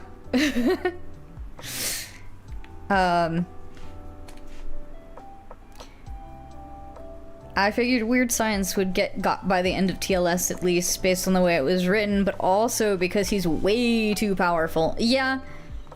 That was the other thing, is because he's way too powerful, he has MV energy. Right, yeah. But we didn't want to make, like, a Nazi scientist the overarching villain. Like, I can't tell you enough how much I hated that idea to begin with. Especially, I wasn't even going to entertain it. Especially because Cody was never going to entertain it, but, like, I fully recognize that, like, this is really bad. You've created a character with the power and the like the MO to be an MV. An MV. Yeah. And that's sort of what I think became the problem of the lighted stage. I think we've found lots of really clever ways to work around it and make it work in order to build up the saga. And I don't hate where things ended up, but I do think it was a mistake to have so many MV possibilities. Yeah. Like, it serves the purpose of, like, gee, this is a story about finding a serial killer in a haystack. Also, here are all of these really powerful stand users. Which MV is it? A bunch of red herrings sort of situation. Right. So, like, it works, but it also was very much, like, shit. It's a problem D&D has all the time. Yeah. You leave villains that powerful unchecked, between anthology stories like that, it breaks the world you're building. How inspired were you by Metal Gear Solid? For the Watchtower, fairly, actually. Yeah, and that's super late game. It's going to become so much more apparent the closer you get to the end of the entire series. Yeah. Is it spoilers to say what the real inspiration for the Watchtower is, though? What would that be? X-Files. X-Files? No. Yeah. It's X-Files. What's the name of that group, though? I don't remember. Magnificent... MJ-12. MJ-12? Majestic 12. The Majestic 12. Yeah. Them. Yeah. They were absolutely the inspiration. Because I think we were probably watching a lot of X-Files at the time that I decided to come up. I think it was like Cigarette Smoking Man and watching a lot of X-Files that you came up with the Watchtower idea. Mm-hmm. That was around that time. TLS with its 17 stand users who are able to do shit with squares and or reviving people. Yeah, well, okay. Look. That was intentional. That was intentional. The oops, all villains is not. That was happenstance because I just created these powers that were so absurdly powerful that, you know, they just had to be from a main villain, right? Yeah. It's like, uh-oh. I need to go back to watching Murder, She Wrote. Dreamweaver is clearly, like, Optics is clearly going to be the fucking Dior is clearly going to be, Clockwork Angels is clearly going to be... Clockwork Angels is going to show up again. Yeah. Are they? Or is the entire point of Clockwork Angels that they already changed everything? Yeah, except the fact that, people are also hung up on the fact that they know Saint of Mistakes happens in the past. So it's the prohibition part. Well, then maybe Clockwork Angels sets up. No. Clockwork Angels is not a part of that. Clockwork Angels is solely the lighted stage story element. Sorry. I'm sorry. Because it's not going back in time through Jazz's timeline. It's going back in time through Optics's. Optics's ends where we see it. If you really want to see where Clockwork Angels goes, you would have to follow Optics back in time. You would have to go and see where Optics went after Jazz beat his ass, and then how he ended up coming to Jazz in the first place, and then him going back in... coming back from Vietnam into San Francisco, and then from Vietnam, like, how he ended up in Vietnam. Like, you have to go backwards in time that way. Brad. You're not going to get more Clockwork Angels. No. Brad, as a Saint of Mistakes Prohibition Part subscriber, I do not think Clockwork Angels is showing up again. At this point, though, haven't we just confirmed it? Yeah, no, I thought we already did. Yeah. It just straight up, that it is Prohibition era. I mean, I don't want to say the obvious, but we know... Yeah, he's cool, but, you know, he's...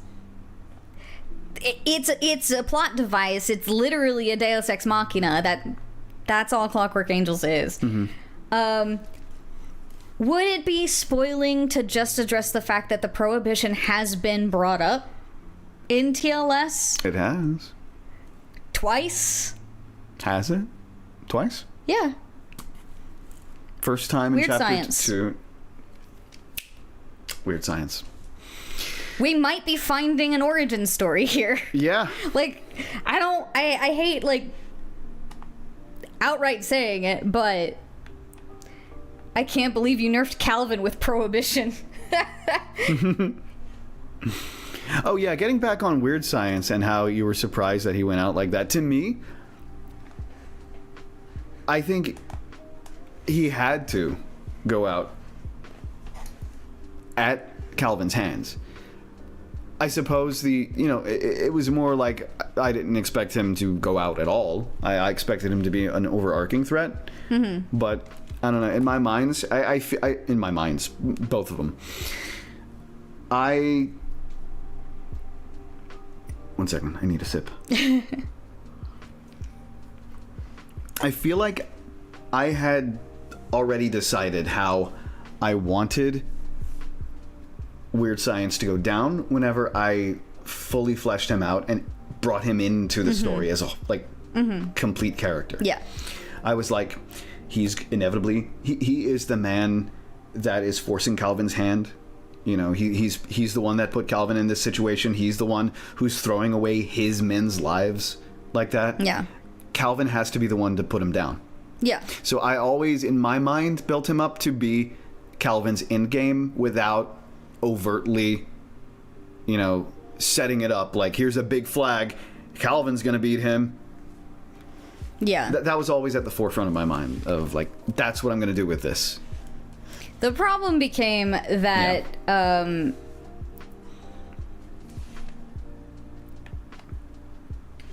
you had him get more involved in the story. Yeah. At all.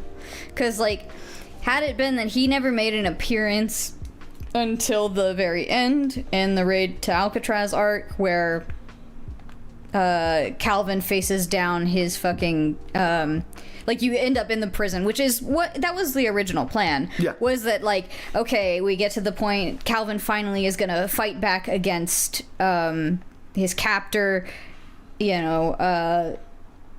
everyone's in the prison fighting their own battles, and the battle that Calvin was going to have, where Jazz was going to be doing, final takedown sort of shit, Calvin's opponent was Weird Science. Yes. But Weird Science became plot relevant.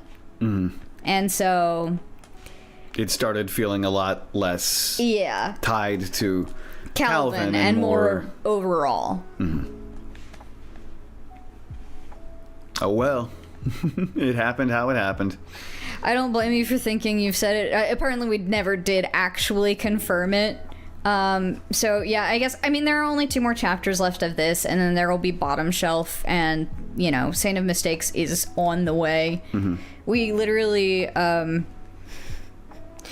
our most recent road trip, we're hashing out some more of the final details of Saint of Mistakes. Yep. And that is, I don't want to say that's, like, the last thing you really needed to figure out for it. It was imperative that I did. But I think that's, like, the real final note before beginning the next step, which is planning each chapter. Because, like, you have the outline of the entire story, figuring out where chapters begin and end. That's the next part of the outline. Yeah. Yeah, that's going to be the hard part. Yeah. Here's the question. That natural break. Whoa. Okay. Yeah, I saw it, though. Here's the question. Do you think of how each stand beats the other when you conceptualize the stand abilities, or do you leave the fight shit until you write it? I tend to leave the fight shit for me to figure out later. Although sometimes I do sort of conceptually create stands in such a way that it's like, okay, in a more roundabout way, not in this very literal, okay, I have a fire stand and this fire stand beats this ice stand, so I'm going to set up a fire guy with an ice guy kind of villain. I do that, but on a higher level than just that. Yeah. Yeah. So sometimes I do that. Yeah. But I think most of the time I'm just creating these abilities and then seeing how far I can stretch them. I think that's more fun. I think there's been instances, so like Computer Love and Witchy Woman were always going to fight because the way they were based on abilities from your old story, those abilities were also built to have that fight. So like they were always going to be wrapped up in each other. Yep. It's just the way that Sunny went about. Yeah. Defeating was That was entirely up in the air. Yep. And I figured that out last minute. Yeah. And I loved what we did. I'm really glad. I remember asking you, the start of that was me asking you, do you think Sunny could just like pump Smirnoff full of adrenaline and make it have a heart attack? And that was like, yeah, I guess that's an option. Yeah. And then we back-pocketed it, and it's like, I think that's how we do it. That's it. The other one is Limelight and Moving Pictures were always, Built off of one made another. together similarly. I mean, if the names didn't give it away. Yeah. It's the rush part for a reason. I tipped my hat maybe a little too much by naming them that way. Yeah. Sharing that reference, it's like, well, okay.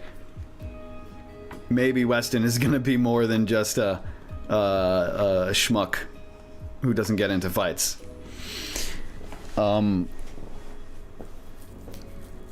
If you guys made a TLS plush, what character would it be? Trapped. Trapped? I think Trapped would be such a good plush. If we could make merch of anything from TLS, I would love to have a Trapped plush. It's way too expensive to make fucking plushies and everything, but like, that's the one. Sure, okay. Beefeater. Yeah, people would want Beefeater. Of course. He is almost the mascot of the lighted stage at this point. Beefeater. He's the mascot for us fucking shilling and trying to sell out. In terms of like, okay, what if a stand, Californication? Why'd I say that? Because I'm reading. Yeah. I mill-pulled it. Handled with care. Beef and Hall & Oates also is a good one. But like Hall & Oates is one of those. Just get a horse. just find a horse plushie. You can get Jacob Horse and make a Jacob Horse have a new hair. Get Jacob Horse a wig. I love Handle with Care's stupid face. Handle with Care is also a good plushie idea. Yeah, that's why I said it. I don't think Handle with Care would be a good plushie, though. I think Handle with Care is a better bobblehead. Oh, a bobblehead would be great. I think a bobblehead would be great. A bobblehead. Come on, you're gonna kill me. I have missed every single drop of a Jacob Horse. And now they're not going to be making plushies for a while, so sad face. At least I got Todd. At least we have Todd. You have that here? He's room? over there beside you, actually. Todd. He's the little mushroom guy. At least I have Todd. This is a mushroom? So this is Drawfee. This is supposed to be a mushroom on his head? He's Toad. He's but Todd he's and not. Toad, he's Toad. So Todd is legally distinct Toad from Mario. Distinct Toad. I got it. Yeah. Limelight would be really weird to make a figure of. Limelight would be a cool figure if you you make it out of like a clear see-through plastic. I was gonna say an acrylic that has some. Yeah. And then you put like a light element somewhere in it, and it just like cycles through. Yeah. Like rainbow colors. Yeah. When you plug it in, that would be awesome. Yeah. Aw, I gave Jacob House to my old housemate for Christmas. That's sweet. A privatized plushie with a liar, liar, liar button would be crazy. That would be kind of sick. Make sharp-dressed man's figurine dangerous to touch with unprotected hands. Oh, that's exactly what I want for like a Toneberry plushie. Yes. For like a Final Fantasy Toneberry plushie. I'm like, it needs to be able to actually cut you and hurt you. Yeah. Right? Like, that sword has to be real and has to be really sharp. And if you try and cuddle it, you might hurt yourself. Yeah. My brain went to figures because of how detailed you could get it with Sugar Plum Fairies specifically. Ugh. I think... No. Here's what you do with Sugar Plum Fairy. Okay, are you having the same thing I am having? Well, okay, there's this 90s toy. The Sky Dancers? No, not Sky Dancers. I was gonna say, I mean, yeah, those are good too, but I was thinking it would be really funny to put Sky Dancers wings on Sugar Plum Fairy. No, what do they call these things? Mad Balls? The Mad Balls. They had these toys in the 90s called Mad Balls. I had one. Yeah. They were just these little things that you, about like yay big, that were like kind of squishy, and they were just made to look ugly as sin. As ugly as you could possibly make something. And I designed the face to look like a Mad Ball. Of Sugar Plum Fairy to look like a Mad Ball. Let me see if I could find Mad Balls. Virtual Insanity Legos. I think it would be really cool to have like those magnetic cubes.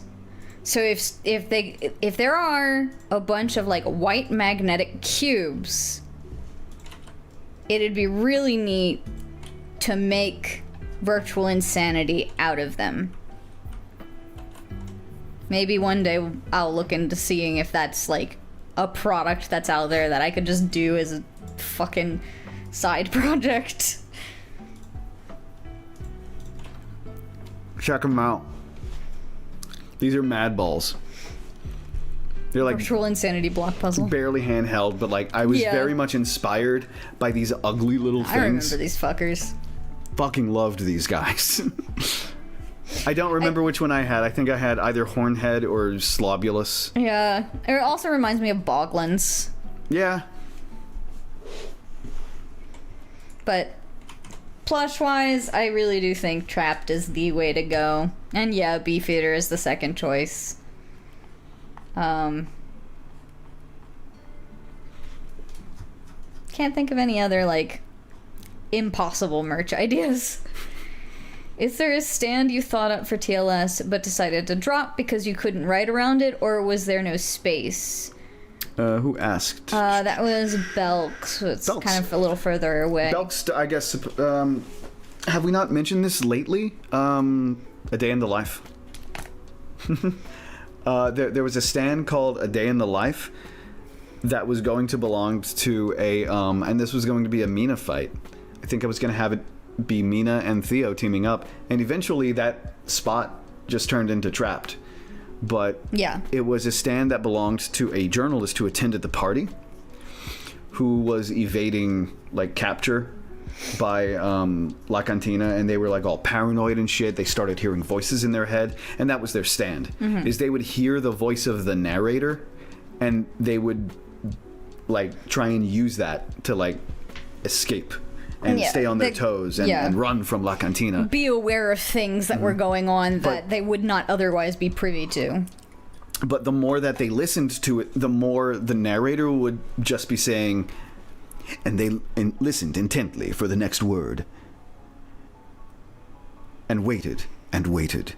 And it's like, it's not coming. It starts to drive him mad. It starts to drive him mad, and the narrator is focusing too much on describing what he's going through, as opposed to giving him, future sight. Yeah, future sight, clues for like, you know, what's about to happen in the story. And it was Deadpool, you know, but a Deadpool that like is not as capable. I don't think we'll ever do it. We've toyed with the idea of like going back and rewriting the first few chapters. I have rewritten the first chapter to include to be more in line with the style of what TLS became and kind of fill in the gaps that Cody kind of brushed over entirely because there were no plans to be this in-depth. And early on, it was early in production. I was not sure, how much I would be able to dedicate to it. And, like, I was looking at, like, the longer the page count got, the more I'm like, I'm going to have to narrate all of this. Yeah. And act all of it. And record all of it, and then edit all of it, and so I just wanted to be as done with it as possible. Yeah, as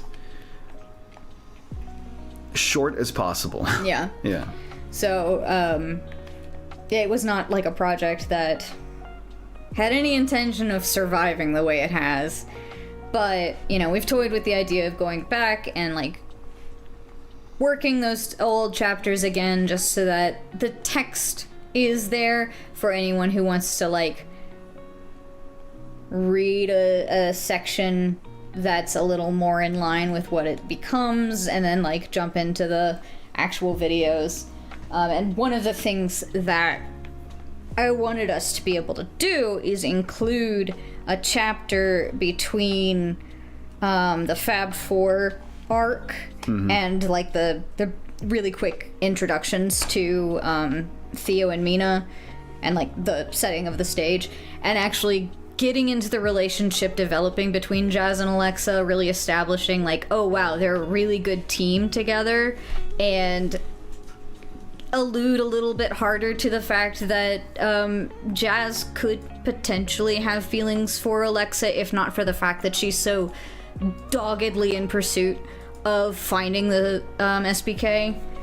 And I was going to make it to where A Day in the Life was the antagonist for that little chapter. Again, probably not going to happen because, one, that stand is very challenging to write, and two, we want to move on from the lighted stage. Oh, yeah. If A Day in the Life ever comes back, it would be in a different part. Yeah. I just don't... I don't think it will be in any of the future parts. If it is, it would be in White Shadows. Yeah, if it is, that's the only place it would fit. Yeah, that's the thing. But I might even give it a different name, too, I'll be honest. Because at this point, A Day in the Life, like, do I really want to make another Beatles reference? Do I really want to test YouTube that way? Yeah. Like, is that a good idea? I don't know. And I had an idea of what I wanted the name to be if we did it again, but I forgot what it was. I'm sure it'll come back to me, but for the life of me, I can't tell you what it is right now. I don't either. I only remember A Day in the Life. Yeah, I had thought of it the other day. Oh, and I never recently, then. Yeah, recently, and I never brought it up to you. On the pure surface level, reminds me of that Supernatural episode, Heat of the Moment. I do believe I know exactly what you're talking about, and yeah, I would probably look to that episode for a little bit of inspiration were I to write it. I believe I was inspired, not by Supernatural, but by, there's this comedy drama that Will Ferrell was in. I forget what it was called. But it was about someone who hears the voice of the narrator narrating his life like it was a book. Okay. And I cannot remember what it's called. Not a clue. I'm sure someone in chat knows. Yeah. Someone in chat can find that right now. I'm really sorry to be yawning.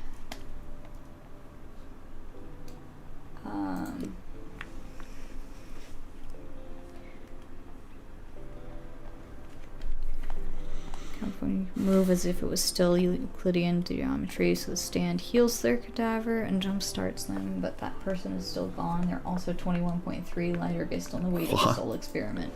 Okay. It's Belk's explaining their right. They're difficult to write stand. I remember seeing something about that in the Discord. Stranger than fiction. That's it. Which unrelated? Great stand name. Yeah. Stranger. Yeah, fucking, what is it, George Joestar version? With J.O. George. I'm willing to bet there is a song called Stranger Than Fiction even. Stranger Than Fiction. It sounds like a crooner. I was gonna say it sounds like a David Bowie song. Stranger Than Fiction. Oh yeah, it's stranger than fiction. I still think it sounds like a crooner song. I'm sorry if I'm bumping the microphone too much while I get comfortable, guys. I didn't hear a bump, so you might not have bumped. I hope not. Anyway, what I'm trying to remember, like, wait, no, what did we... What did I say? I didn't say anything, but what did I think? Like, I don't know, I can't help you. What did I Was think? it from you listening to vinyls? It might have been it. Was it rumors? Because I'm not around when you listen to that. No, I don't think the stand name would be Rumors. But that's a good name. Rumors. Yeah, Rumors it would be an interesting name. 311 song? Oh, it was probably a 311 song. You've been listening to a lot of 311. A 311 song, but I don't remember off of what album it would have been. I'll probably look at 311 and be like, oh yeah, what was this one? And come back to y'all later. Love 311, by the way. I got mega back into 311 after not having listened to it in a while, and then I showed Morgan Evolver. I liked that album a lot. Evolver is a really great album. I think it's probably their best. Based on the ones you've shown me so far, I think it is definitely. Transistor's another good album. It's good. But Evolver. But Evolver was the standout. If anyone has heard of 311 before, tell me what you think. Because and watch, everybody hates it. No. Nobody will have heard of it. Because these kids don't know 311. And Raph knows 311, Raph knows 311. Sure. Probably Goat not, probably knows 311, let's be real. Goat. Brad might too, honestly, now that I think about it. Do any of y'all know 311? I'm willing to bet they do. I need Do they love answer. it as much as you? I don't know. I have no clue. I'll play it right now and then oh my god. get then completely shut down. Yeah. Goat doesn't know 311. Goat doesn't know 311. Raph might. Wow. They were one of those bands that I collected the albums for. I went out of my way when an album dropped to snag it and listen to it front to back. Well, not front to back. It was a CD, so you only listen to one side of it. Yeah. Track number 1 all the way to track number whatever.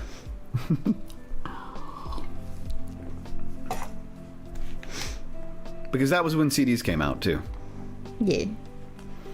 I had cassettes, but I'm trying to remember what my last cassette would have been. I mean, you bought cassettes recently. I don't think it counts to think about your last cassette. I suppose. On that topic of scrapped stands, how about Tarzan Boy? Did you already mention that, or am I just dumb? No. We didn't bring up Tarzan Boy. No, we didn't bring that up. Tarzan Boy was repurposed. Yes, Tarzan Boy will be returning in a way. Different name. It's not Tarzan Boy anymore. Yeah, but same concept. Same concept, although the scope of its power has been amped to 11. Yeah. But the original idea of Tarzan Boy was it takes whatever it's like attacking, whatever it set its sights on, and what's the word? It de-evolves them to a prior evolutionary state in that the history of that species. So like it could roll the clock back on a human and turn them into a Homo erectus or the Australopithecus or something like that, and further back, and then you can do that with birds, and then boom, all of a sudden you've got dinosaurs, right? You took a big breath. I feel like a dumbass, Raph. I'm sorry. for whatever reason, it did not occur to me you were first gen. For some reason, I was under the impression you were second gen. What are we talking about? I'm also remember I'm a first generation American. My parents are from an island, and so much of my appreciation for classic rock came from Shocker reading Jojo for the first time in 2006. I feel like a dumbass. Okay. Because it should have been obvious, and it wasn't. My brain is just silly. We got silly brains sometimes. That's okay. It makes a lot more sense in reality if I think about it for more than 2 seconds. Yeah, there's no way that you would have gotten into 311 then. Yeah. Tarzan boy will return. 311, I'm not going to say they were the progenitors of, like, nu metal. No. But their sound? Kind of close. Yeah. In certain songs, their sound is kind of close to nu metal. A little, yeah. A little pop punk, a little nu metal. But they're decidedly their own thing. What's up? You did just mention a Reject Humanity character. Mm-hmm. I'm willing to bet it may be connected.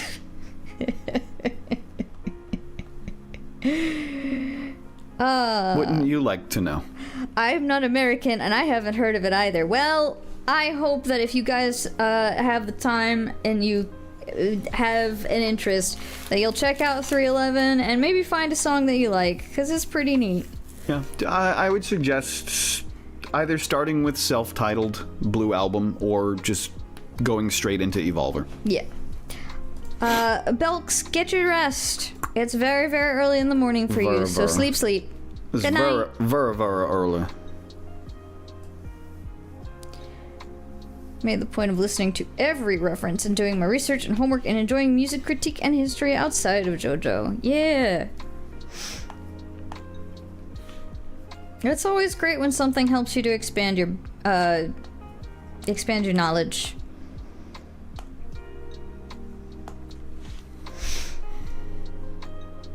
And, you know, some bands aren't for everyone. But I hope you can find something that you like, and if not, cool beans.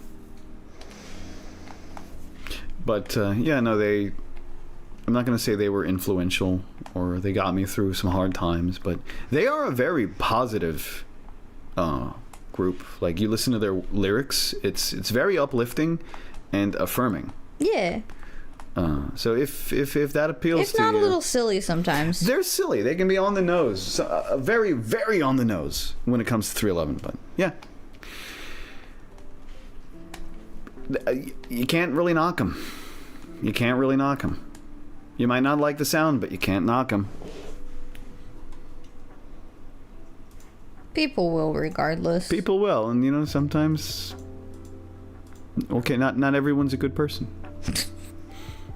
Some people who will knock 311 are just not good people. Yeah. Speaking from experience here. I actually just learned this week that there was a band in the 70s called Phoenix, Romanian, unrelated to the current Phoenix band, which is French. Ha! Oh, that's right. Phoenix is French, isn't it? Yeah. It's French. Are you warm? I'm a little warm. Did you keep that heater going? I did, but it was set low, so it was like Okay. barely kicking on. I don't want to turn the fan on, but I'll go check and see if the AC is going. Okay, please. Oh god. Oh dear. Ow.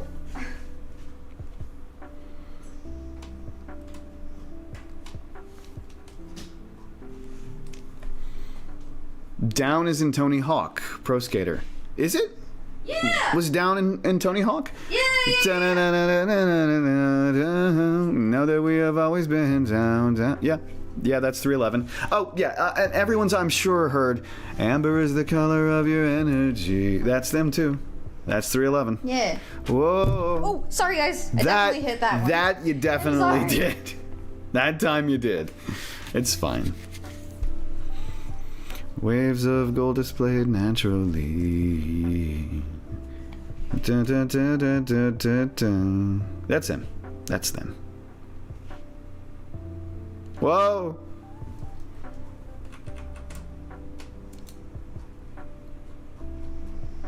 but listen to more from them.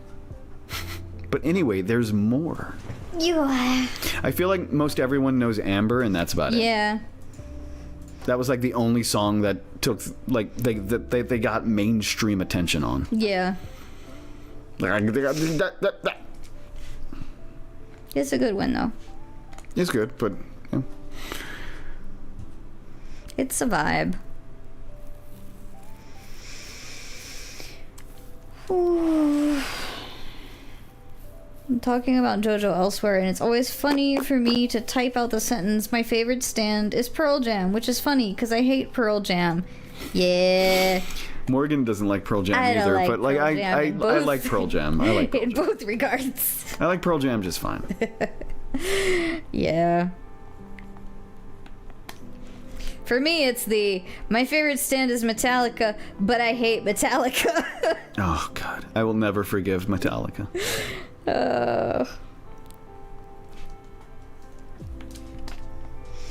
Yeah, I'm unfortunately a big hater. I am Dior. There's a lot that I don't like, and people don't like me for not liking things.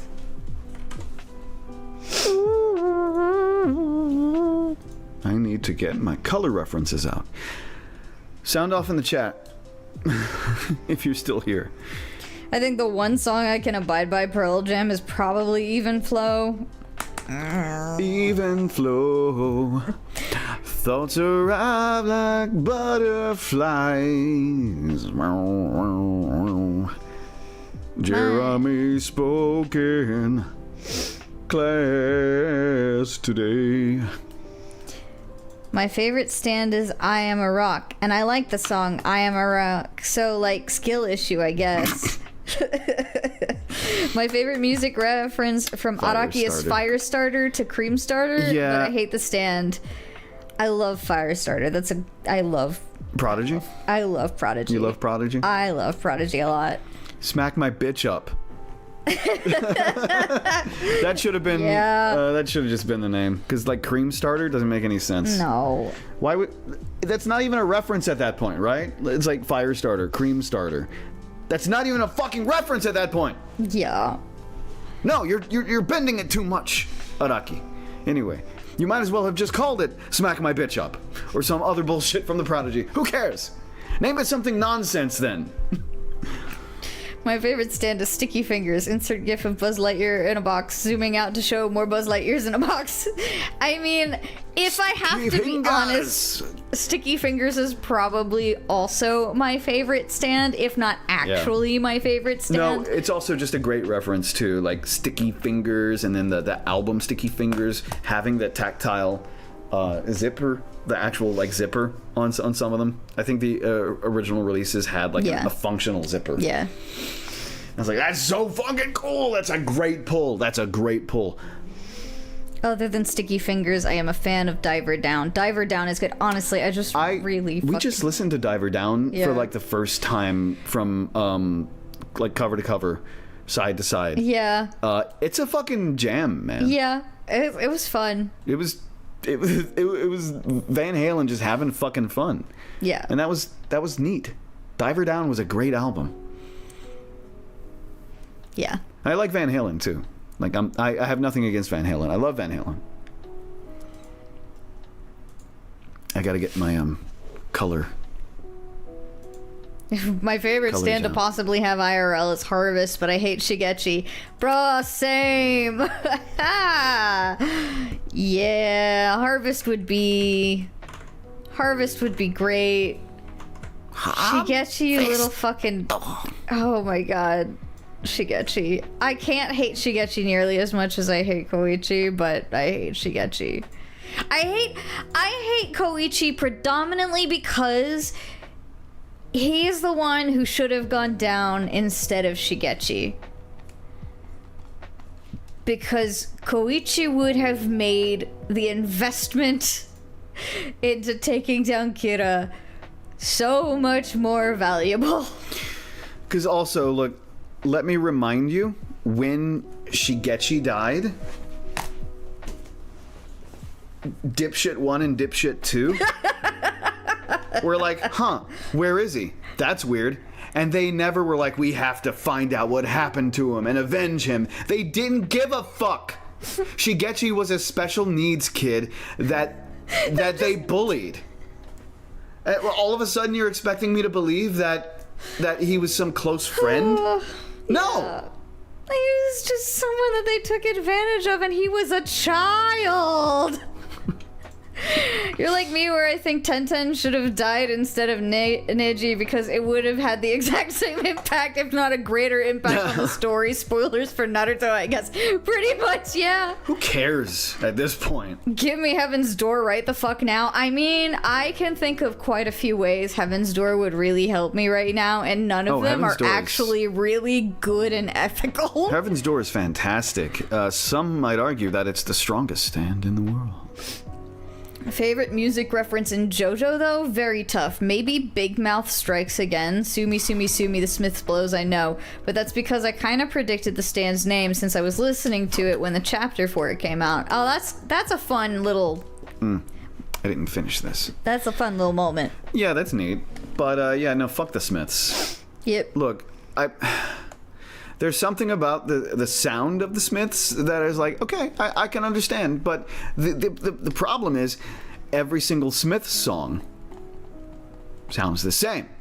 And also, Morrissey is a cock. He's a cockhead. So... It's the male manipulator music. Fuck Morrissey. Yeah. Yeah. Oh, Morrissey's a cock. He's a fucking cock, and I hate him so much. Mine's Speedkin because it marks the first time I knew a song because I knew a song before I had heard the song. That wasn't like a super obvious popular song. Like, I'm not gonna count, hey, Andre 3000 would hate me for that. What do I got? I got Flesh. How soon is now? The tattoo version is better. Yeah. I can't think of what my favorite music reference in JoJo is. Yeah, that Dirty Deeds Done Dirt Cheap. Oh, that might be. It might be one of mine because it's one of my favorite, It's your favorite AC/DC AC/DCs, songs. And like a lot of the music that I enjoy is not a reference in JoJo either universes. Dirty Deeds Done Dirt Cheap. I mean, I guess we could be like Asia, the Steely Dan album. Asia. Yes. Yeah.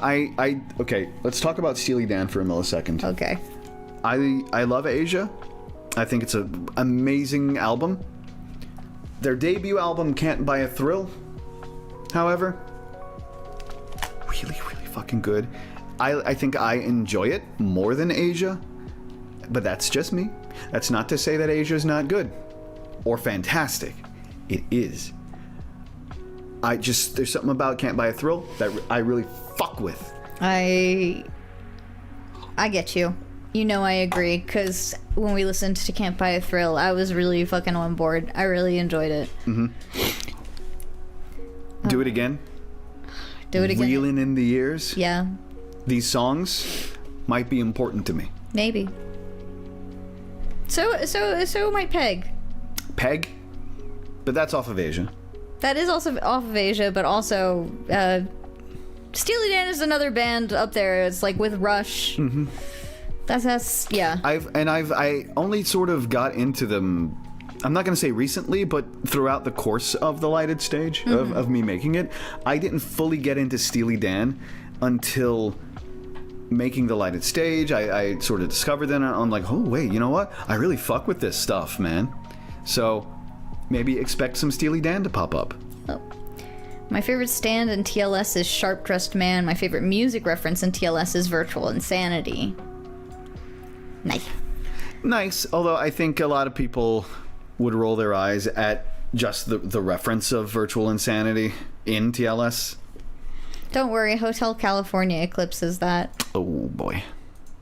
I fucking love the Hustle as a stand name for a kleptomaniac. Do the hustle. Yeah. That one is clever. Saw Studio and Stan with Speed King and went, oh, I know that song. Fully thought her ass's stand name would be Too Many Hands. Key West stand. Oh, okay. Dirty Deeds Done for the D4C is my favorite to point at and cackle. Dirty Deeds Done out the cheek. Araki just had a Cody moment. Yeah. He had to fucking ape Cody. That's the problem. That's what he did. Yeah, this is why I have so many of my stands after, oh my god, Phoenix and Vampire Weekend songs, but also because they make great stand names. Yeah. So, Yeah. okay. People want to come at me for having very literal stand names. I mean, yeah. But then, like, look at Araki. Like, look at actual Jojo. Come on. It's like, what? Look at what I'm fucking working with here, guys. Come on. Yay for Steely Dan, the only band named after an adult toy. I am fairly certain they are not the only band named after an adult toy. Toy. Fucking Tories. Fucking Tories. Ace fucking Tories. You telling me a stand named Obvious Bicycle wouldn't slap? I mean, You're telling me a stand fried this rice?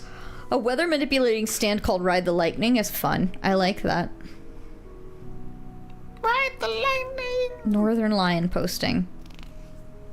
Northern Lion posting. I don't know. I know what was Northern Lion, posting. but- I know who Northern Lion is. I don't follow anything Northern Lion, so. My TLS stand I love but hate the name of goes to Sir Mix-a-Lot Crisscross, which is impressive. I managed to dislike both names. Crisscross is not good music. I mean, I enjoy both names, but I hate the music. I mean, it's not about whether or not the music is good. It was named because it was named. Exactly. Like, I'm not going to fully enjoy everything that I name drop. No, we fucking referenced The White Room, which is a Cream song, which is Eric fucking... It's okay, it's good. It's good music, but fuck Eric Clapton. Right. Yeah, I didn't get into Steely Dan or Dire Straits until my dad got a collection of music under the WB copyright umbrella. Ah. Cool. My dad doesn't like Steely Also, Dan. I think you're using the wrong Dior palette. Is he? Am I? Is he? Am I? Is he? Maybe I should make her wrinkles a little bit more. Yeah, you might need to. here. This might be old Dior. This might be a flashback. Could be a flashback. Flashback. I had a we're okay. We'll have to, so, once the series is over, there are a couple things that we're gonna want to, like, there we go. bring up again. If you can remember to put a pen in it. But I had a Cody moment. You had a Cody moment? What's a Cody moment? Remember, I was rereading chapter 33 and I was like, wait, we set this up. And you're like, oh, Morgan, yes. I thought you did that intentionally. Bitch. I had a Cody moment. You did it. You did the thing. I did the thing. So there's a thing that happens in 33 that is set up for something in chapter 34 that, oops, didn't mean to make that a thing, but oops, it is a thing. Well, not oops. It's actually like, oh yeah. It works. Yeah, it's it good. works so well like that. Because I thought it was intentional. It wasn't. No, it's just Yeah. it's just me with this character, man. Like, Yeah. I could rewrite the entire story from the perspective of This character. of Weston. Let's be real. Okay, it's Weston. It has to do with Weston. I could write the entire story of the lighted stage from Weston's perspective and, like, fucking have a blast. Oh my God. I adore writing Weston. Oh my God. So yeah. I just came up with a stand based on a Vampire Weekend song named Capricorn. It swaps your consciousness with the version of you from the day before you die while within its user's range. Oh, that's interesting. I just love the universal stand shorthand of don't enter this bubble, it's gonna fuck you up.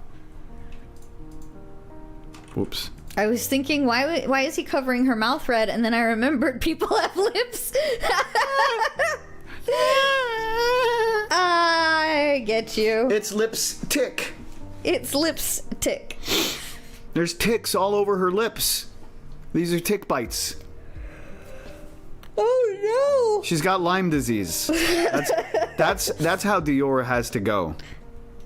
That's how she goes out in TLS. She gets Lyme disease. JH Vids. I just noticed that you use Clip Studio too. Clip Studio, baby. I paid for the subscription one time, and it's paid dividends. Yeah. Clip Studio has been a fucking phenomenal program. Do you still use Sketchbook to sketch? I still use Sketchbook to sketch. But yeah, Clip Studio for rendering. Autodesk Sketchbook for sketching. After Effects for all the video editing. Adobe Audition. Unfortunately, for all of the audio editing, I hate that we use so much Adobe, but Cody is really attached to After Effects. It makes the process for him so much easier, so we keep Adobe. I pay for it. Yeah, I pay for it now. You pay for it now, which helps. But if I'm gonna be the only motherfucker using it, then yeah. I should be paying for it. So we switched it over to where I'm paying for it instead of Morgan. It's just my email account. Yeah, who cares? But I'm like trying to think of other programs that you use. That's pretty much it. Yeah, I just purloined a copy of Vegas 22. I've heard really good things about Vegas. It's the learning curve that I think... The thing that Cody really likes about After Effects is the fact that it's not node-based, it's layers-based. Yeah. And so it's just less of a translation thing going on when he works, so it streamlines everything for him, and like having to take the time to learn nodes based editing for the things that he does, time we don't really have, unfortunately. Same here, I used it in college, so it's the program I'm most comfortable with. Yay. You gotta use what makes your workflow functional. I do like layers. I think I learned editing in After Effects in high school. Yeah. Editing in After Effects is also super different from editing in Adobe Premiere. After Effects is predominantly a motion graphics software. It's really for post-production and motion graphics. Premiere does all of the basic video editing functionality, and a lot of what Cody does leans into the motion graphics of After Effects.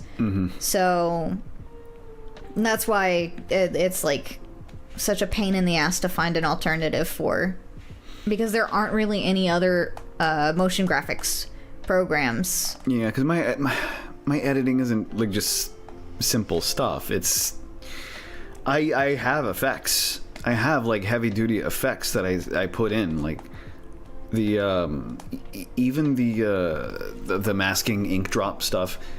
It's not so simple as just having the mask and the image that I want to reveal. There's more that goes into how I present it, and it's I unfortunately am addicted to After Effects. Yeah. It is what it is. Yeah. It's just that, like, the other half of it is we could just get it to where we're only paying for After Effects and then we utilize a different audio editing program. It's just another one of those time learning how to do the, like, working in another DAW program isn't that hard. It's the multi-track editing of the DAW that we currently program is like, okay, well, we've got to learn that, and where do we have the time to learn new software? And here's another thing. I already have a lot of the elements of like so like the different filters. Yeah. You have a multi-track file set up with all of the right filters and all of the right tracks that you need, and all of the effects that you use. I'd have to rebuild the audio effects from scratch for like everything. Yeah. But like if I move on to some other story like Santa Mistakes, well, I'm not Gonna use all of those going to use all the same ones. But I'm not going to have to rebuild the Soulful Strut effect. yeah. Or will I? But going back to YouTube comments, I saw JH Vids. Even though it costs $7 a month, if you do not still have, like, use your school email.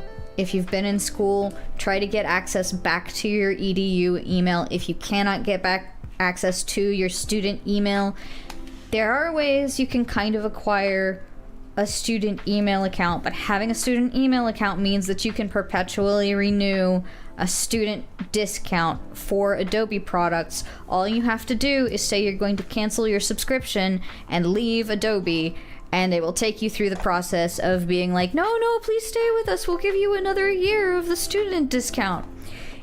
And you just do that perpetually. I did this last year, and it still works.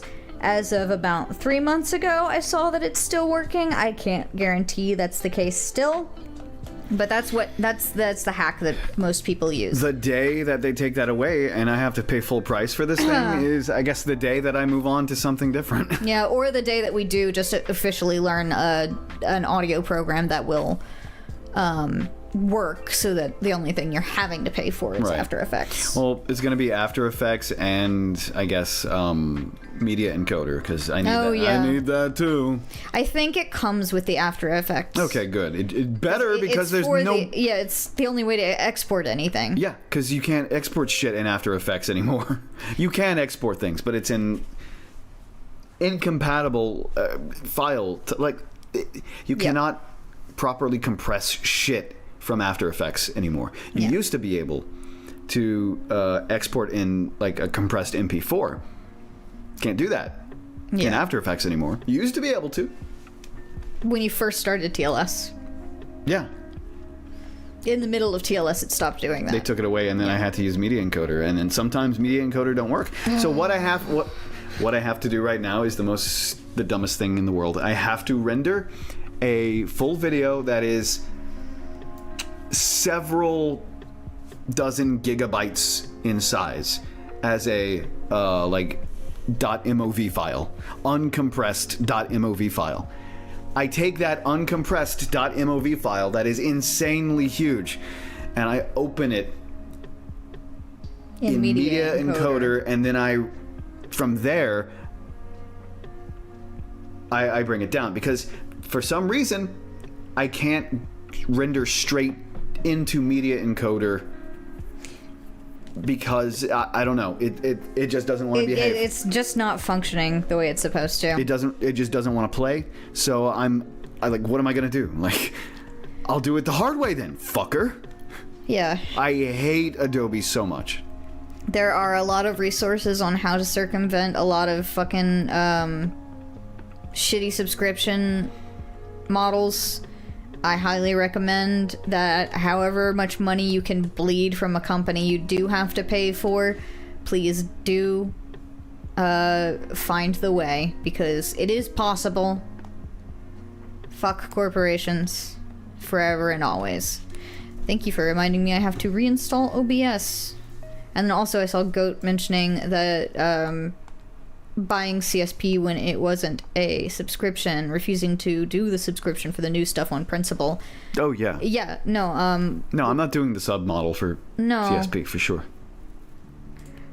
They still support single legacy, like single But do you have to have already have that purchased?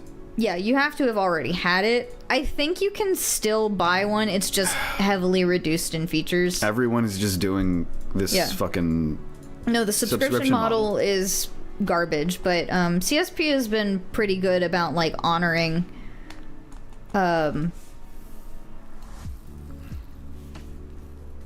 Fuck.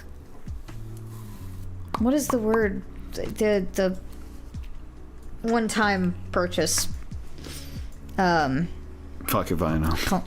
Customers. And then I wish I still had access to my college email. It would simplify a lot of things. I have semi-access to my student email. It's online.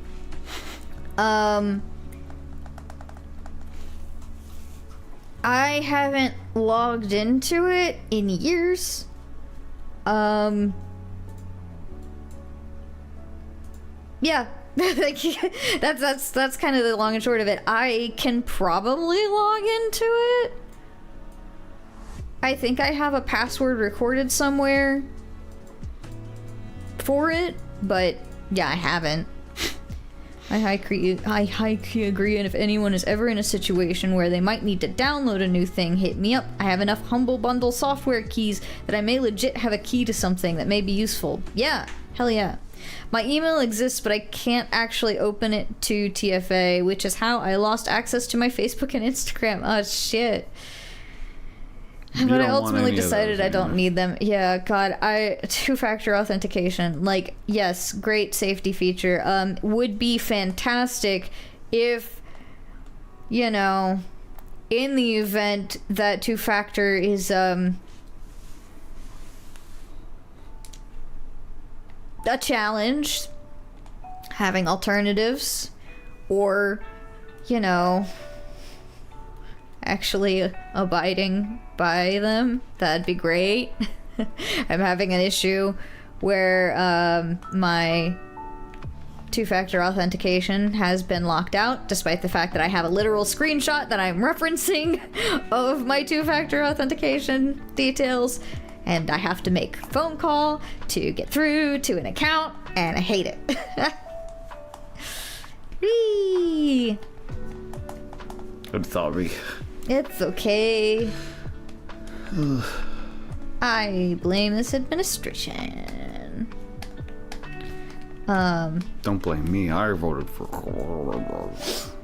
I had something else I was gonna say, and I don't remember. Blah blah blah blah blah blah blah blah blah blah blah blah. Blub blub, we're blubbing and blub. Maybe you're blubbing up blubber. Be your number blub with a blub up. A loaded blub, blub blub blubbity blub blub. Times to start winding down for the night. Any weekend plans aside from applications? Staying alive. I used to be a lot craftier with my emails, where now I'm just too tired. Yeah, that's sort of my problem. I'm going to have to get crafty again, unfortunately. I heard blubber and instantly snapped back into the stream. Blubber blubber blubber blubber blubber blubber. Maybe you're fucking Headed to Dimension Pop Town to go to the pop-up cafe for the link click animation. That's so cool. It Have didn't fun. take too long to realize. What are we talking about? Link click. Raph is going to a pop-up cafe. There's a link click pop-up cafe coming In New York. In New York. Yeah. In New York. Card games work. Seasoning my molcajete. Oh. Molcajete. Nice. I want a proper molcajete. We don't have space for a molcajete. We have a fucking mortar and pestle. I know. It's as good as it's gonna get. As good as it's gonna get. It's fine. It does the job. Yeah.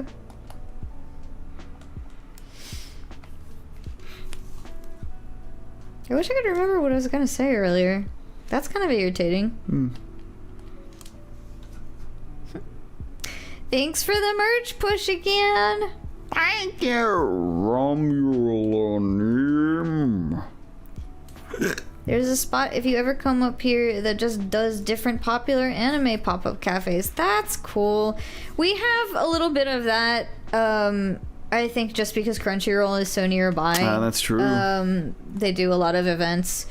But also, I think Tea Latte Bar, just in general, does a lot of collaborations with series. They had a Persona 5 one that is probably the main way I could ever truly appreciate Persona 5. Valid. Yeah. God, we haven't talked about that in a long time, and I don't want to talk about it. Yeah, Tea Latte Bar does a lot. There are a couple others. And they're a franchise. They did they did one also, not just anime, but they've done them with other series like Kirby. They had a Kirby thing that was really fun. I didn't get to go, but the designs of I think Raph actually got to go to a Kirby one. I'd like to go to more. Having LeBlanc curry and coffee was life affirming. Yeah, we saw. There was like a small, what was it? A Black Clover pop up. Remember? Oh yeah, we didn't get to really check that one out. No, it wasn't that impressive. No. It was Well, we were there right as they were setting up is the problem too. And we had to leave, so we couldn't stick around. I had to go to work, yeah. right? It was right before I... Can I get any art tips from you? Geez. Destiny Rebo. I don't know. Can't stop, won't stop. Keep arting. Like, just art. Just art. Like, it doesn't, like, I don't know, man. That's, Tips too general. Oh, shit, I fucked up. What sort of specific things are you looking for help on? Oh, this is gonna be wonky. Okay, light source. Gotta figure out my light source. Never stop, shouldn't stop. Can't stop, won't stop. Don't give up, never surrender. I mean, when it comes to art, just do it a bunch. Just do it a bunch. Never stop. With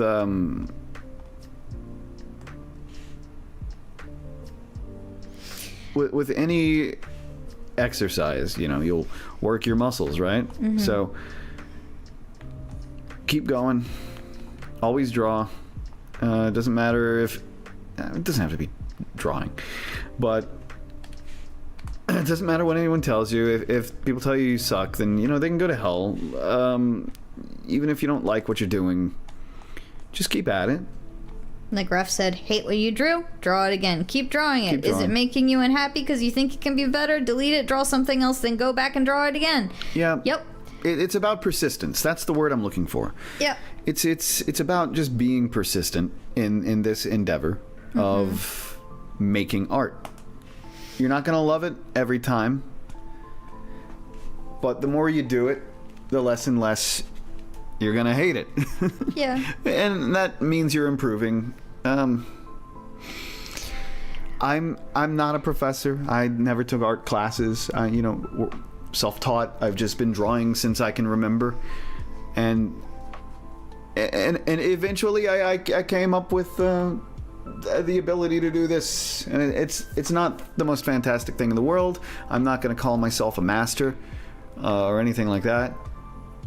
But I'm happy with a lot of what I'm doing now. And further down the line, I'm going to look back on this and not be happy with it, I'm sure. But you just keep it up. You get better and better.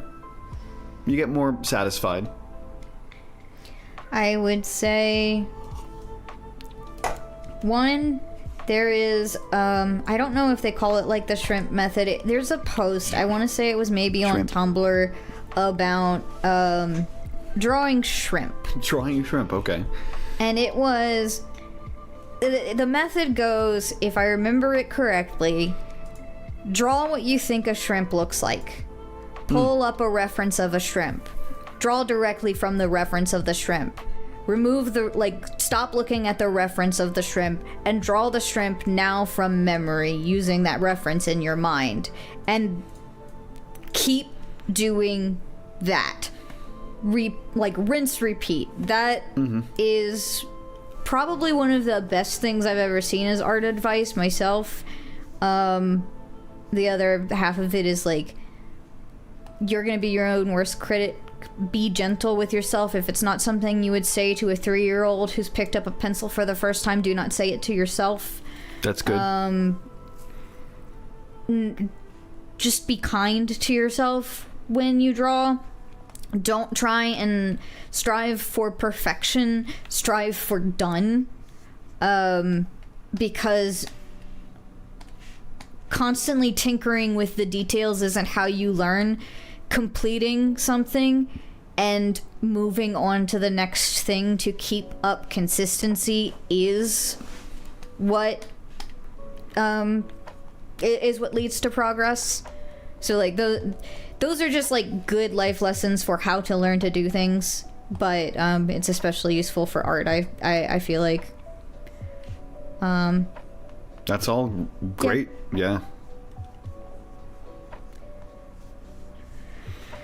Sometimes you'll draw something you're unhappy with, but it also means you'll probably learn something about what you drew and about yourself, and that's just as valuable. Maybe a tennis ball is too simple. I used to do this with a tennis ball. I mean, that's also how a lot of people, you know. Never be afraid to use references for one thing. Yeah, anyone who tells you that artists don't use references are lying to you. That's the only way you learn how things are supposed to look. I also think it's incredibly so, like, I'm not saying trace and steal art, but there is a value to tracing art, because if you are pulling from a reference to study, and like if it's your practice, there is nothing wrong with that. It's when you pass it off as something that you created that becomes an issue. You can trace art. Do not trace art and pretend that you created it. Trace, like art tracing, that's practice, that's learning. Yeah. I traced all the time as a kid to learn where, you know, lines sit and to kind of start to follow anatomy. It's especially useful when you have like photograph references of poses that you want, and then, you know, you lower the opacity on a layer and you start tracing the form to understand the shapes and the forms of people and things that you want to draw. So these are all learning techniques. yeah.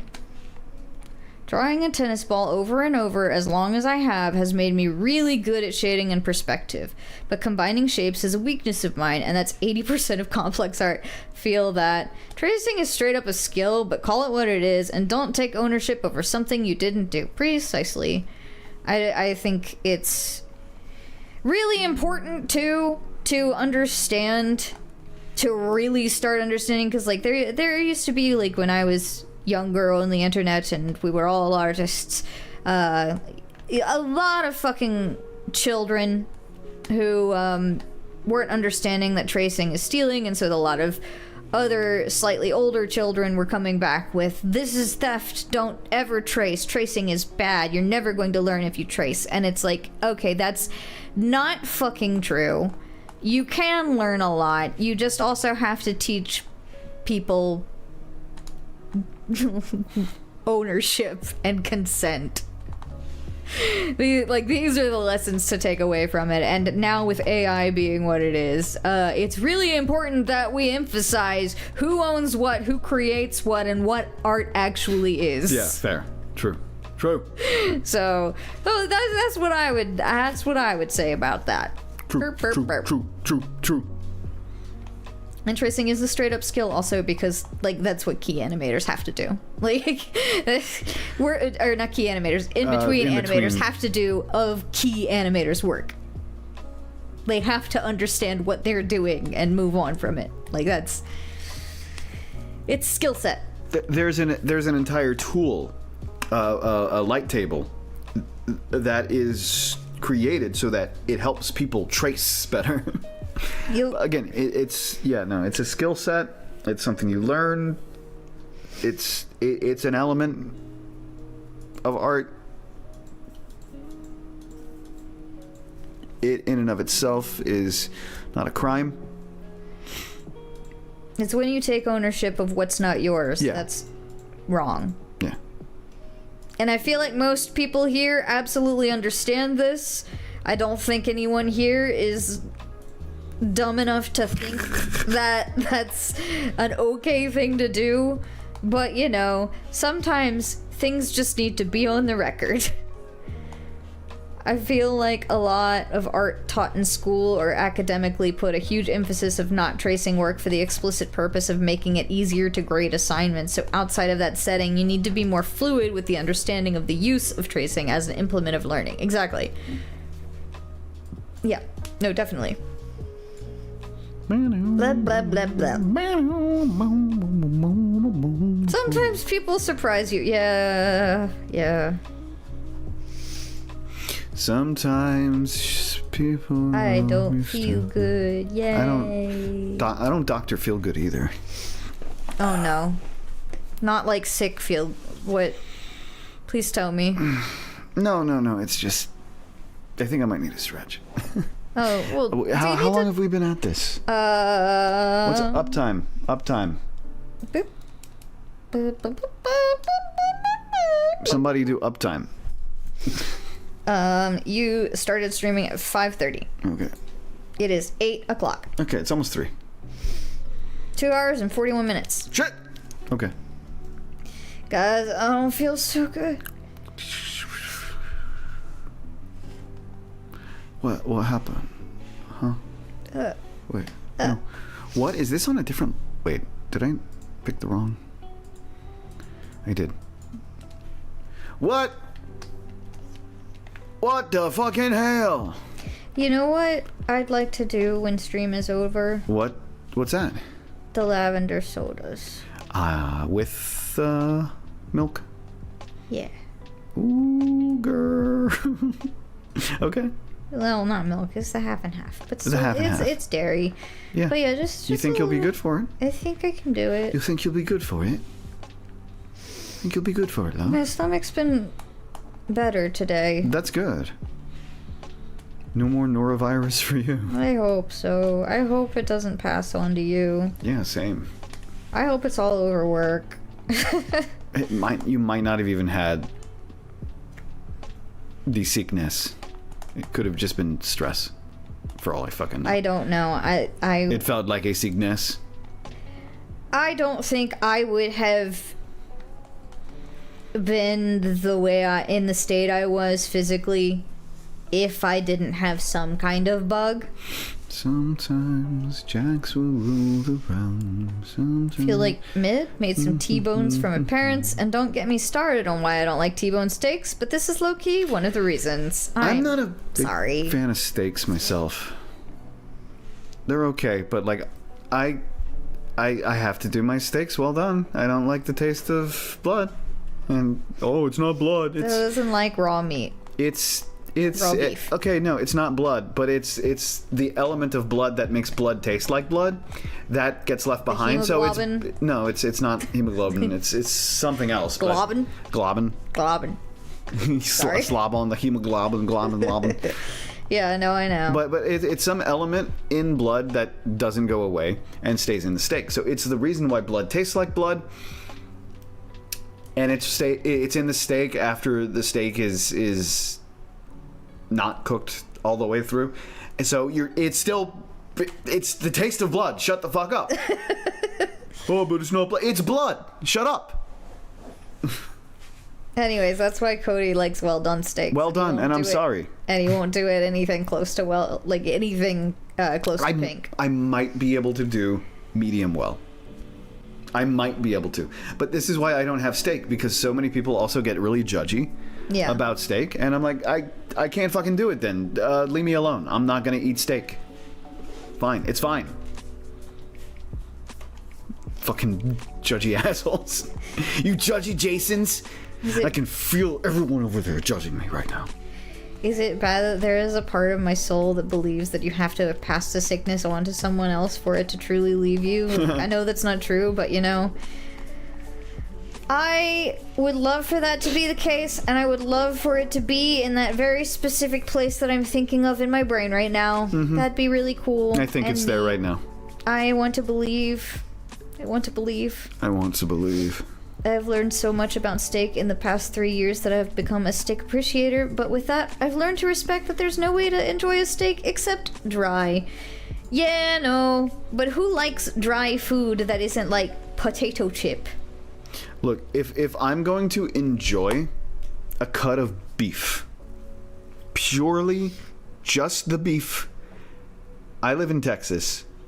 I can get brisket whenever the fuck I want. I am not going to have Fucking a raw steak when I can get brisket. Really nice brisket that doesn't need any like barbecue sauce and whatever. That's just fine as it is. I can get that here. And I'll do that. I'll sooner do that. I'll sooner do brisket than I will do a steak. Yeah. I put my sickness in the death note and put it next to a name. Yeah. That would be nice. Dior. Dior. Dior. Brisket's great. Ho, ho. Short ribs, some picana, all good.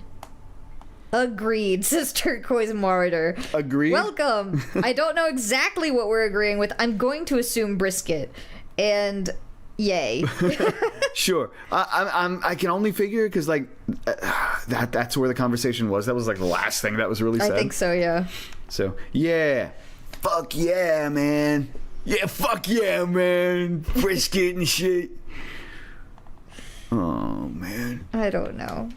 We're okay. We're okay. We're okay. We're okay. Oh, I am not okay, dude. I'm so not okay. Just take me to the hospital already.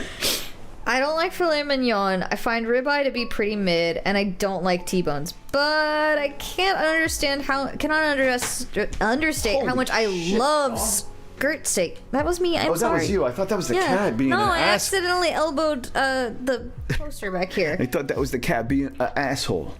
Honestly, I think skirt steak is the cut of steak that I like the most. Skirt steak's great. Yeah, skirt steak is great. I don't think I've ever had filet mignon. Everything I've heard about it sounds overrated as fuck. Yeah, probably. I've never had filet mignon either. Ribeye's okay.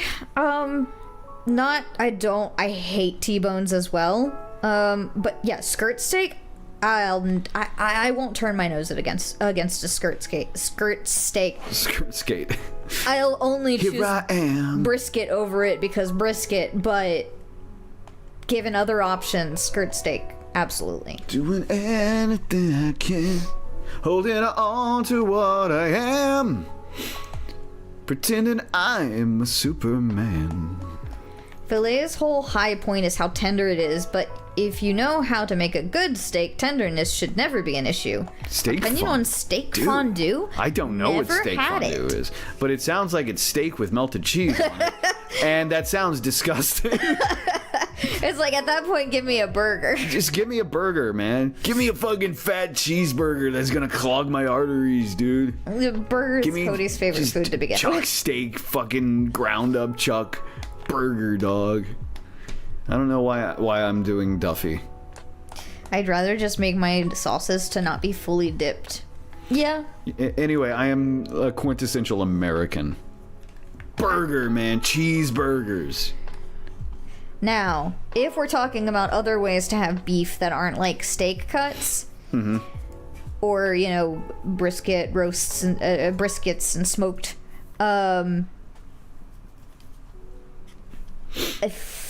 I fucking love a good steak sub. Or a roast beef Oh my sandwich. god, fucking Philly cheesesteak A is like my fucking- favorite thing in the world. A roast beef sandwich with an au jus. Beautiful. Absolutely adore.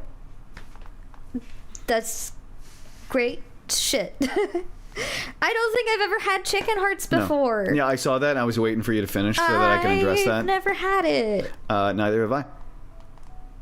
Am I opposed to it? I'll try it. I'll try it. I'm not sure if I would like a heart. A heart sounds to me like it would be an incredibly tough meat, Yeah. not tender at all, and would probably be hard to eat. I don't think I've eaten a lot of organ meat, to be honest. A lot of awful. That's what it's called. Yeah. Oh, FFAL. I don't know, I'm Awful. sitting here trying to think. Squirrel brain is about all I've got. Squirrel brain soup. It's a little hard to eat, yeah. Morgan's from West Virginia. Yeah, and that's has exactly how West Virginia is pronounced by a West Virginian. West Virginia and West Vagina. And yeah, Morgan has had squirrel before. I have a squirrel. Squirrel's alright. I'm from Louisiana and I haven't had alligator before. I've had frog legs. I was gonna say you've had frog though. I've had frog legs. They were fine. Squirrel and frog are the equivalent.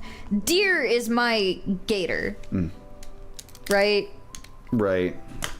Like it's the bigger animal that honestly is kind of a bit of a pest. Yeah, but never had gator. But I would like to. I'd like to eat gator. I'm sure I could easily find it next time I'm back home. I could be like, hey mom, you think we can go find some alligator in Homa? We'll go to Homa and eat some alligators somewhere.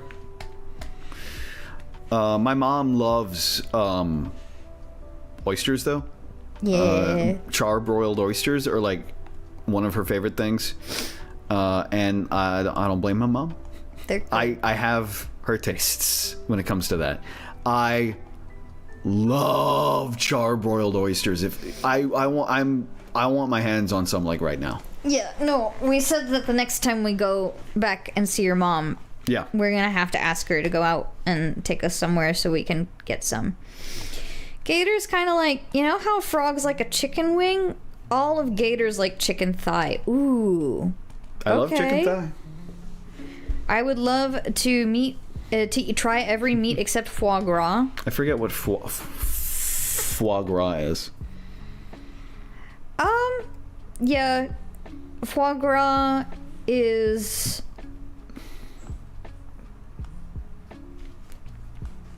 it what I'm thinking of? It might not be. Fat liver. A luxury food made from diseased livers of ducks or geese that have been I was literally about to say as soon as you said leave, it's duck liver, isn't it? Yeah. Foie gras and then I've tried liver before. what is it, veal? Yeah, veal. Yeah, those are the two that I'm like, I'd rather not. No, veal is more of a no though, like it's a moral thing. Yeah. It's like an ethical thing. No, like, same. Fuck no. What are you fucking? Are you psychotic? Yeah, like Raph said, I refuse to eat it outside of ethical sources. Yeah. Ethical sources, if possible, but you can't do veal ethically, so let's not. I would sooner just not, man. That's a bummer. Yeah. Man, shut up. As it stands, meat isn't my favorite thing in the world. I love fish though. I love fish a lot. Fish have meat. I know, but like, sorry. I know, it's like, just I like seafood meat. I don't like there. What do you call meat that isn't fish? Is the thing, right? I know. These are the terms that we have, but it allows so many people to dissociate from the fact that you're still killing. You are right. You're still killing a thing and eating its flesh. You're eating meat. I just don't like land animals. Land animal meat specifically. It's not my thing. Like, I'll enjoy a lot of it. I would happily be a pescatarian if it were accessible. Precisely. Right. I like sea meat. I don't like land meat. Fuck land meat. Sea meat. Not fuck land meat, because I love me a good fucking chicken. I'll eat chicken nuggies all day. I'm slowly coming to appreciate a fish that is not deep fried. I am so fucking glad. People say red versus white meat, but it's all flesh. Well, red versus white meat also, like, there are red fish and there are white fish. That's all. Yeah, that's all. Yeah.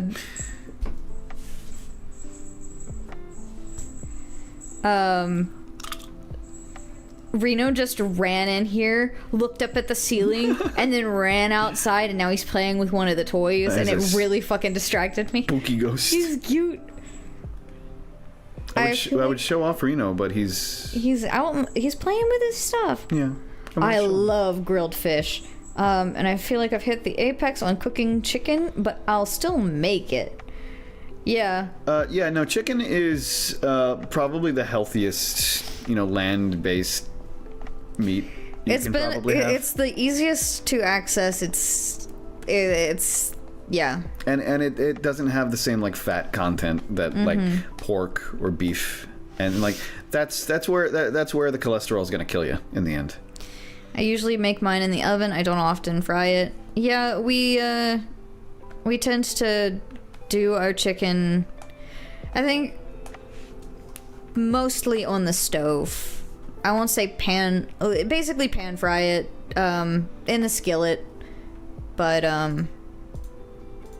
yeah, did a 2-day buttermilk brine on some chicken tenderloin last night. Nice. That sounds good. That sounds good. I'm sorry I said it like that. That's You're fine. disgusting. I meant for the fish. I oven cook. Oh yeah. Yeah. Oh yeah. Fish I will fucking do You'll sear a variety of ways. You'll sear fish on I'll sear fish in the pan. I will bake it. I will I will do some in the convection oven sometimes. Unfortunately, my state is pretty notorious for its big game hunting. Yeah, not really that any different here in Texas, quite honestly. Louisiana's sportsman's paradise, man. Yep. That's what we call it. Hey, Lynn, happy 2026. Yeah, happy fucking 2026, man. And yeah, the 10th anniversary of My Hero, and it's over. Congratulations, My Hero. Oh yeah, My Hero properly ended. Lay to rest. The dub hasn't come out of that, has it? I think it has, or it's in the middle of finishing up. The last episode aired. I don't know if the dub... This January marks the 5th anniversary of Attack on Titan final season dub. Oh, neat. Good for Attack on Titan.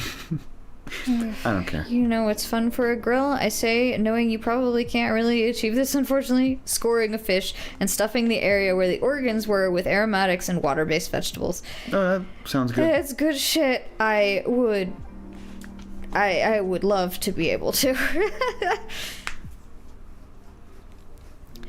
When I said stink fondue earlier, I forgot fondue is usually done with cheese. I simply meant boiling pieces of steak in a fondue pot. Yeah, fondue is originally meant with for cheese. Meant with for cheese. We never really moved past that, did we? We sort of were like, ew, with cheese. That being said, I have tried moose. I think it tastes gamier, like gamier beef. Y'all are making me hungry. Yeah. Yeah, we talking food now. Yeah. I haven't been able to eat for the past couple of days. Today was the first day that I was really able to put down something like proper solid food. Yeah,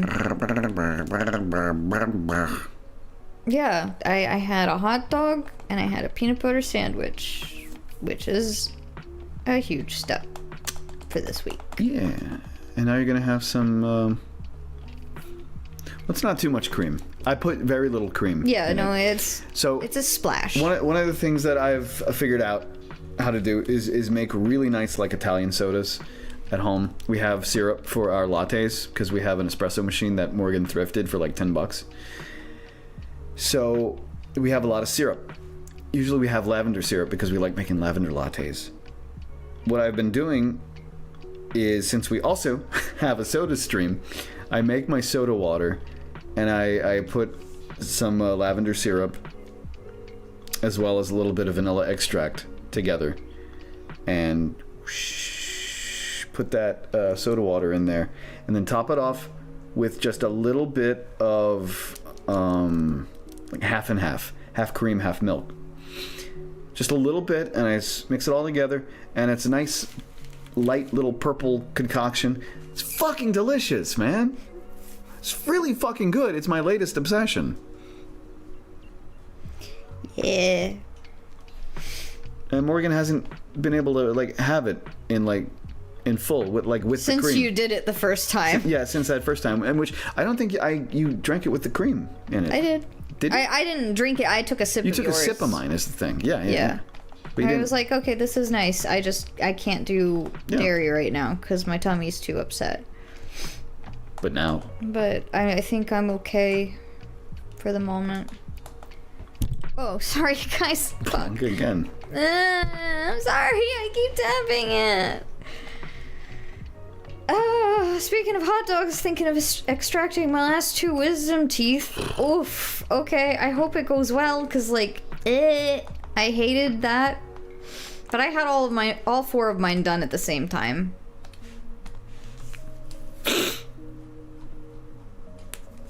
I still need to get mine out. I know.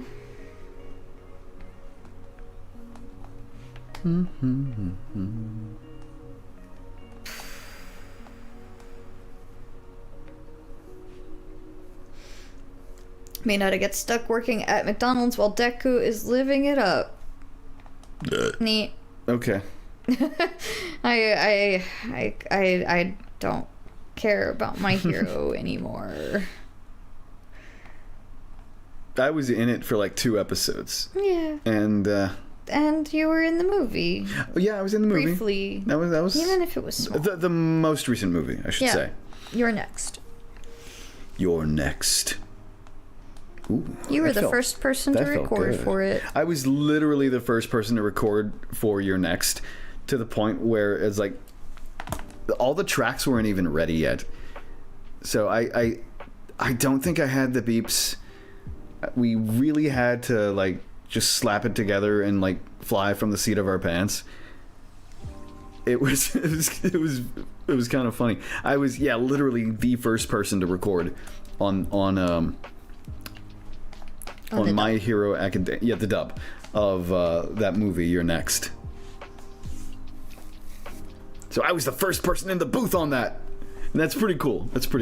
Yeah. Fun fact. Mike explicitly even told me, like, it's kind of a mess right now. You're literally the first person to record. I was like, all right, cool. He's like, little tidbit. Mike McFarlane was the director on that. He wasn't even sure whether or not he wanted to have all of the bad guys have like an Italian accent, like a proper Italian accent. Like, did he want to do it like a New York gangster Italian accent, or like a legitimate Italian accent? Then, and I think we did like maybe one read with it.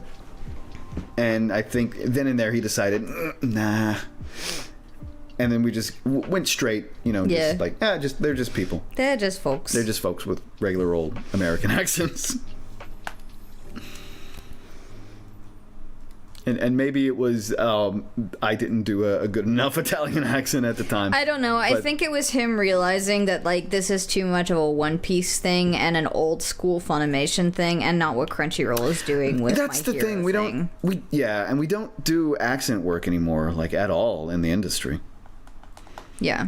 No, it's not think like my Italian accent is like awful or anything. No. I think it was him just realizing, nah, this isn't the place to do this with. It's like not precedented anywhere else in the dub. Yeah. So. But they were meant to be like Italian gangsters. Yeah. Like they're modeled after the mafia, but the dub has never done anything with like. Yeah.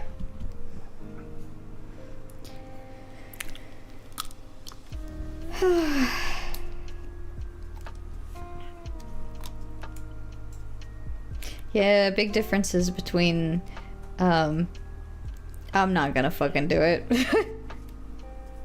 It's the bat versus it's a debate sort of thing. It's a debate. Yours could summon video game monsters and was a gamer himself. Oh, yeah. He I finished that session in like under 15 minutes. He showed up, he said like 3 lines throughout the entire movie, had like 2 reactions, and that was it. Yep. Whoops. Oh well. Yeah, it was fun. It was a good time. And hey, you got to be in the movie. As a gamer. As a gamer. I am such a gamer. It's on my Wikipedia. It's on my like my Animepedia pages. Oh shit, that's right. Yeah. Cody Savoy is a artist and gamer. Gamer? I'm a fucking gamer? Just because I have headphones on right now? Like, I barely play video games. And when I do, I don't play gamer games. I just fucking have fun. I'm not a gamer. It's so silly. You also haven't done Let's Plays and like video game streams in a fucking minute. No. Yeah. Good long time.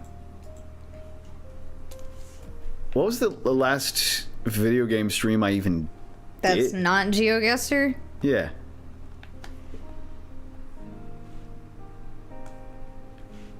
You never streamed Mega Bonk, even though you've been playing it. Oh, I've been playing the fuck out of Megabonk, guys. Gamers, Oh, rise up. you did stream a little bit of House of Horrors. You mean World of Horror? World of Horrors, yeah. World of Horror. You did Or that. Roar. You did a little bit of that. I played some Symphony of the Night, but not that was a while ago. Remember when I did the Oh, yeah. the speedrun tech Yeah, you did. playthrough? The one we did the last one we did together was Chrono Cross. Oh yeah, that was so long ago. Yeah, I'm just saying like me on stream. Yeah. Like I know I played Delicious Last Course, Cuphead DLC on stream. Yeah. But I think the most recent were Symphony of the Night with Speedrun Tech and House of Horror. House of Horror. I keep You doing keep House saying of that, Horror. yeah. World of Horror. I've been playing Baba Is You again, and I swear that game is all being stumped on something and then coming back the next day and doing it in 5 minutes. Yeah. Story of my life. Oh my god, I'm an idiot. Why did the solution so obvious like that kind of thing? Yeah. Oh shit, I already colored her hair. What am I doing?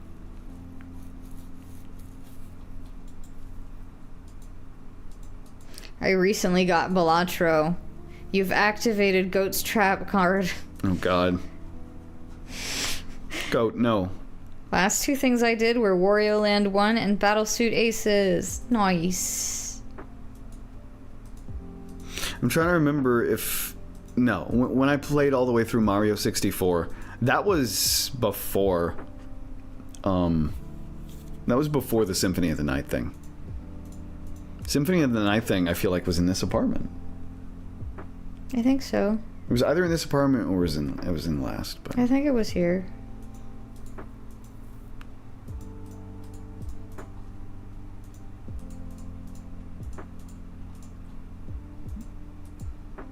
oh, art tip: if that guy is still around, label your layers.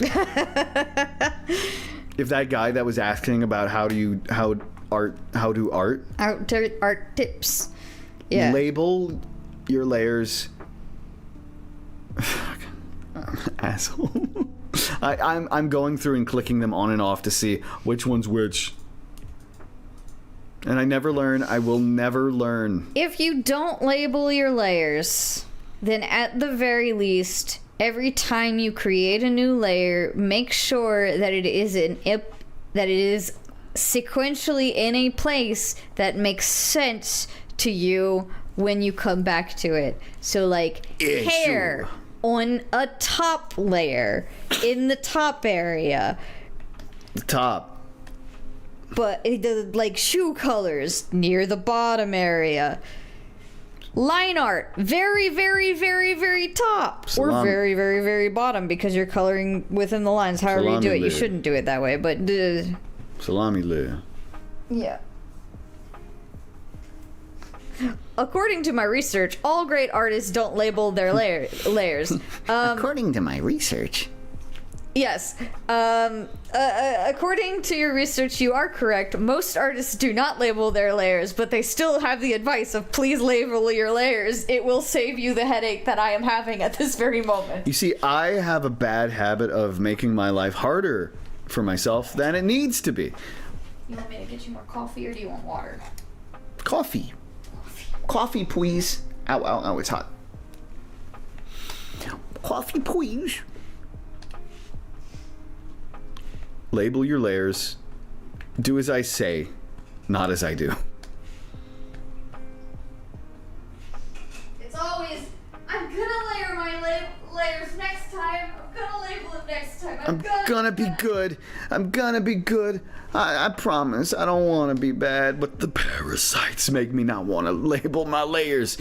The parasites.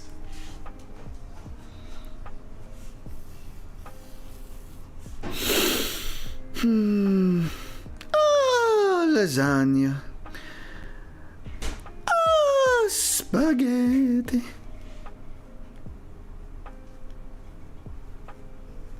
I've got to fill up the water. Philip? Who's Philip? Who's Philip?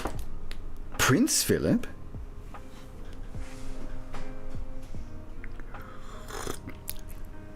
Naming things is hard. Her. HRR. Her. Hair. I don't know. Sometimes I do it like that.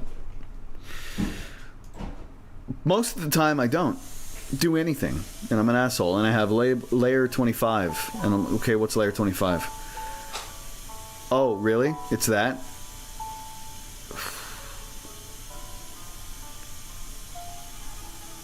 Herr Upman? What about Herr Upman? Did I do like I don't even know who I am right now. Huh? Huh? Dio stando. Okay. Let's do a slightly off-white cube. I know it's supposed to be pure white, you know, but you know, go fuck yourself. Go fuck yourself.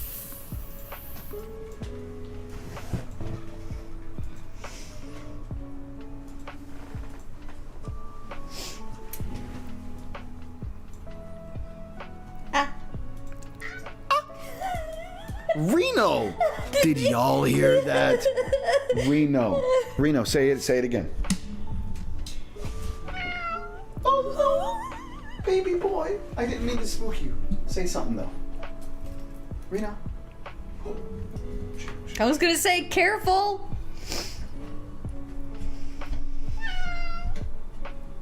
Sorry for all the mic noise. Mic noises. Reno, come on. Oh my god. They're both cats. They both went up. Crow one up. Crowdy one in my lap. Crow one up like the baby. Baby boy is getting clipped. Reno, are you gonna come up here? I've got nothing in my hand. I don't have hot dog for you.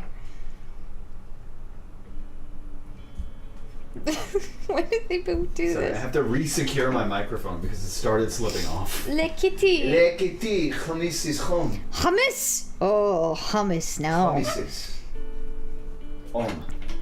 They are castrating him right now. Both boys have been castrated. They have already been castrated. It's not the right word. Nope. That is not the right word. Nope. Where's Reno? Oh, he left. Yeah, he's like, you don't he's have playing. hot dog for me. He's playing.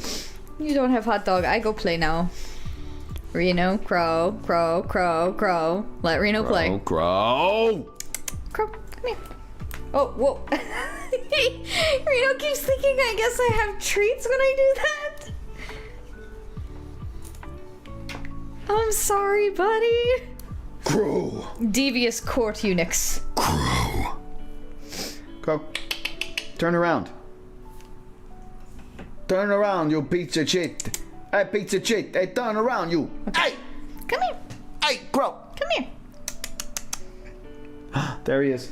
Oh, shit. Oh. Oh, shit. Oh, shit. You got two cats. Two cats. Hey, bye. What is Reno's problem? I don't fucking know. He's got the zoomies. Good for him. Anyway, those are our two cats, Reno and Crow. They're cat-strating him. Cat-strating. Oh. I didn't read that cats part. I didn't either.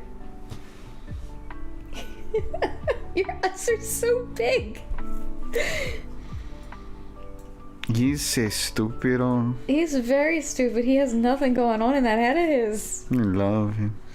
He's so stupid. And Crow is cleaning his toes. Cleaning his toes. Reno.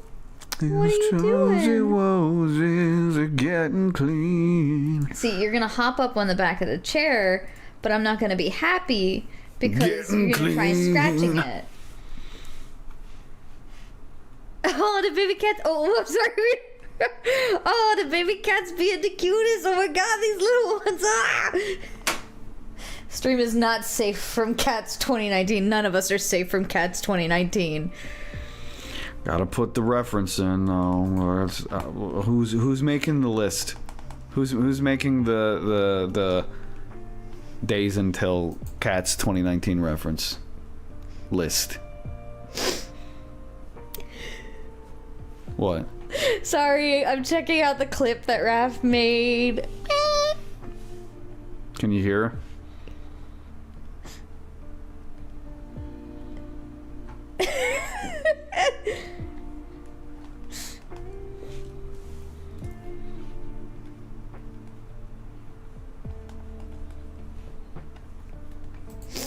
Yeah.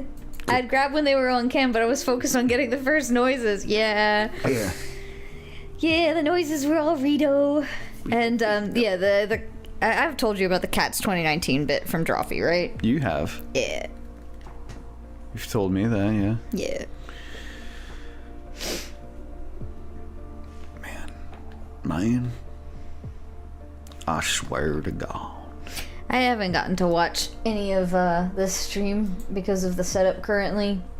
Like on my laptop, I can only view so many. It's small screen. So I'm looking at the clip and I'm like, oh, I get to see the art now. Only way I can is if I go and look at your screen, and it's hard to from this angle. I see. I feel like I saw a Cats reference earlier today. Probably. I feel like they're everywhere. I don't think I finished Draw Detectives 3. They haven't finished Draw Detectives 3. Julia had a baby, and so season 3 is mid-season hiatus. And I'm sad. I'm happy for them. I'm happy for Felix. But I'm excited for season 3 to pick back up.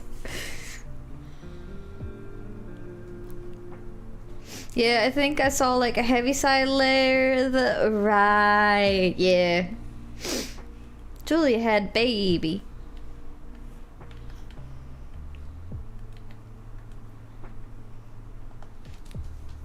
Somehow I thought Julia had finished all the work. She's finished all of the work on it. They just haven't recorded the episodes. I need to know about the rats. Yeah, I want to know about the rats. I need to know about the rats. Who's the rats? They sleep at night. They pray at night. They're the rats. If I remember correctly, there was a stream where Julia was even talking about I am the rat that makes all having of ideas the for her season 4 of Draw Detectives before she got pregnant. I'm like, girl. The problem of being someone who's creative. I've been watching them play Silent Hill F. I have not been watching the Silent Hill F playthrough. I've not been watching a lot. Silent Hill. I did watch them play... What is that C-drama game? C-drama. Yeah, it's a Chinese FMV game. Oh. That is... It's just... Oh... I had way too much fun with that, and I'm really fucking hooked, and I cannot wait for them to stream the second season of that, because, like, shit. Road to Empress, yes, that's what it is. Fuck, that game is so funny. Okay. And also, like, oh, it's so dramatic. I love it.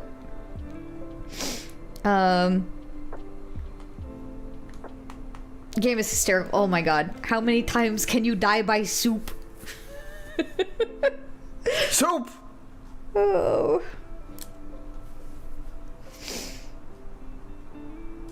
We had soup. We have soup. I know that's what leftovers we have. I just don't want the soup.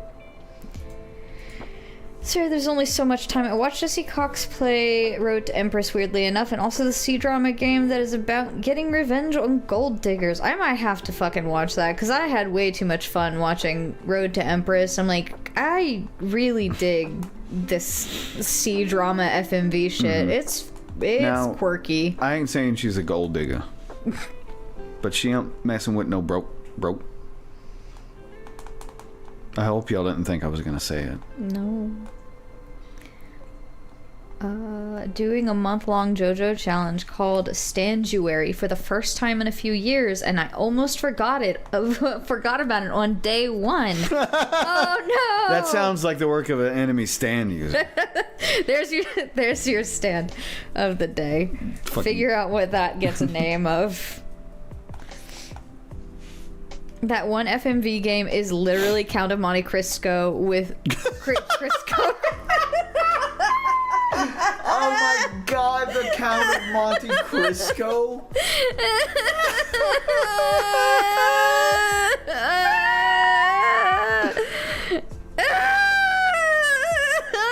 Oh god, I want to do I want to now be an author, a writer who makes satirical novelizations, sort of Weird Al Yankovic style.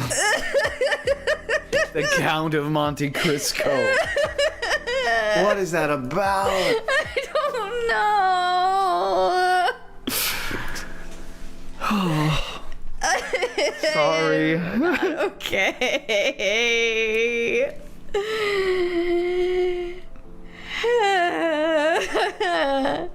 If I write Count of Monte Cristo, I'm giving you credit. You don't have to give me credit, but you can give me a little dedication. It'd be cool. I don't hate everything. Oh my god. Hello.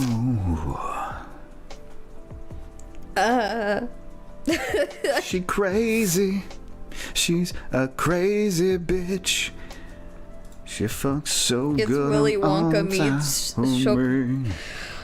Shokugeki no Soma meets Revenge Story. I mean, that sounds like fucking rad as shit, actually.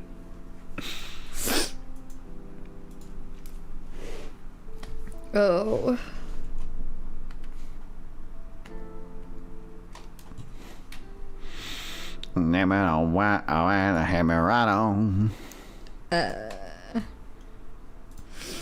You know that I based Dior around the song Crazy Bitch by Buckcherry?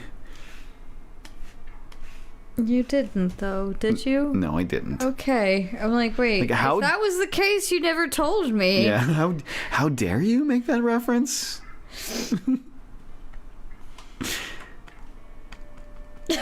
Yeah, like, you saw a minor spelling mistake, and I saw, oh, fuck, that's rad. I'm glad that's what you felt, because, like... That's rad. Wait, what's wrong with me? What's wrong? Why is it doing this? Because of that. You stupid fucking cock. My family and I went to church on New Year's Eve. Screw Year's Eve. Our church used to do New Year's Eve service, too. I don't know how many. We did it a couple of times. I hope you had a good time. Who said that? Oh, John Knight on okay. YouTube. I will abstain Yep. Nope. from That's all I got. saying anything about it. Mine did church on New Year's Day today. Yeah. I think it's up in the air based on the church and community, how that goes.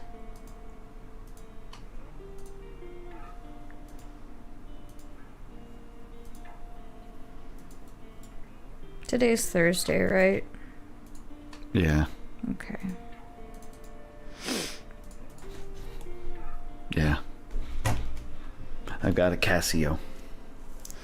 I got a little Casio. Oh, yeah. It tells me the date.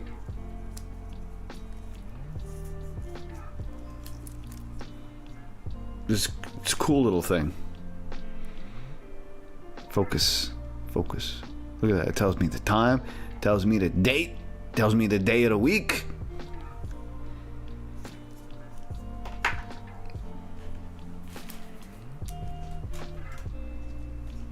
Move that back down.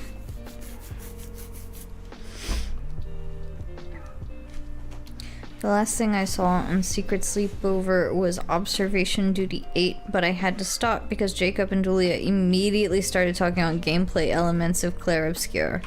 Oh. Okay. I tend to watch every one of their Observation Duty streams, so I'm trying to remember if I watched that one. I recently put on a video of theirs. They were playing GeoGuessr. I only registered it like fucking yeah. But I love GeoGuessrs. Hi, yeah. GeoGuessr is fun. So I put that on. I actually just got a wristwatch against my better judgment. I was going to get a watch similar to reasons to Cody, so I didn't have to pull out my phone to look at the time. I'm not gonna buy things very well. Yeah, it's a Detective Conan watch. Ah! That's neat. I'd watch Julia play Bloodborne a second time. Yeah.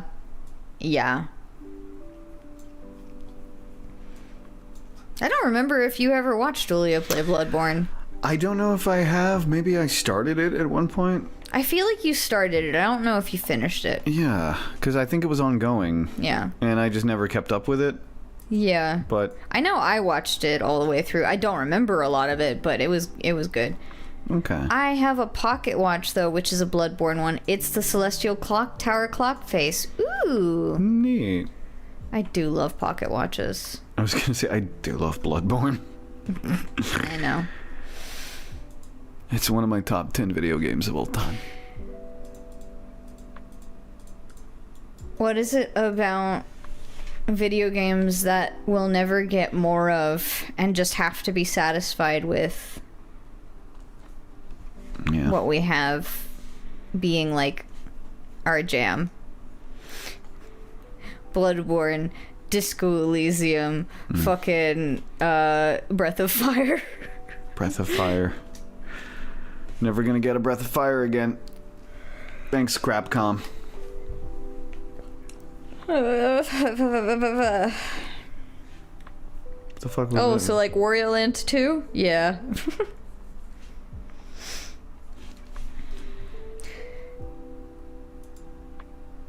I need to listen to the whole soundtrack of the new Katamari Damacy. And also, I want to look into To a T, because I learned just recently that was created by the Katamari Damacy creator. I didn't realize that he released a new game last year. He doesn't make too many games. No. I'm like, that's really cool. Kind of like one of those reclusive... I want to watch, if not play To a T. I don't think I'll play anything, because I don't play games. But To a T, I'm very curious about. Apparently it flopped and he moved back to Japan, sadly. Oh, no. Oh my god. So, there are a handful of things that, like, I don't have hands-on experience with, but, that, like, mean the world to me, that they just exist in the world. Katamari is one of them. Katamari is probably one of the big ones, if not the big one. Katamari, and so, like, I want all of the good things in the world for that guy. Like, that man deserves to be blessed beyond reason. Just his existence in this world is a light, and I'm happy he's here, and I want good things for him. The others, Kirby. Not played much Kirby. Dear God, the existence of Kirby makes this world worth living in. 'Cause, like, damn it, that pink orb that just wants to eat and sleep, valid. Love him. good things for Kirby. Yeah. David Lynch was another one. Yeah. Like, I've never actually fully... I've not engaged I'm with a a lot. former film student. I've never, like, sat down and watched a full, like, David Lynch film. What's wrong with me? Like, it's a, like, what's wrong with me? Yep. And these are things that we can rectify. And we should at some point. And yeah, we probably will with all of these things. But, like, David Lynch was just one of those, like... The fact that you exist as an artist means the world to me.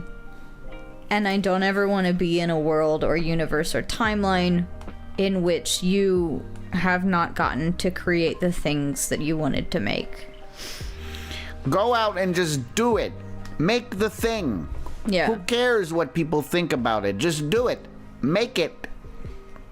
It's not gonna happen if you don't go out there and make it. So make it. Yeah. Anyway. Yeah. It would be so beautiful if you just went out there and made it. I don't know if it's weird that I sit here and, like, am lumping David Lynch in with Katsumari Damacy and Kirby. Sure, it's... But, you know, those are just...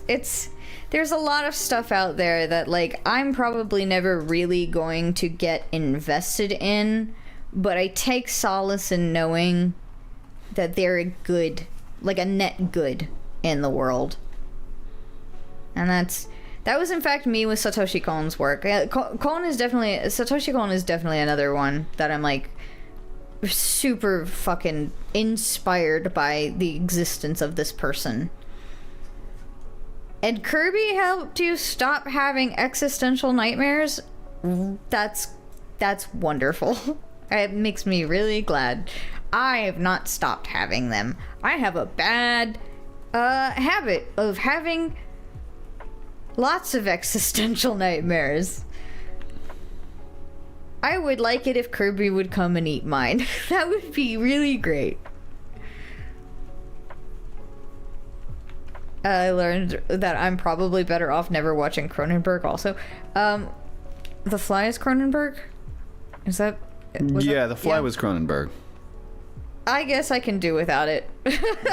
Morgan really didn't like The Fly. I did not like The Fly. Okay. It was my biggest disappointment, I think.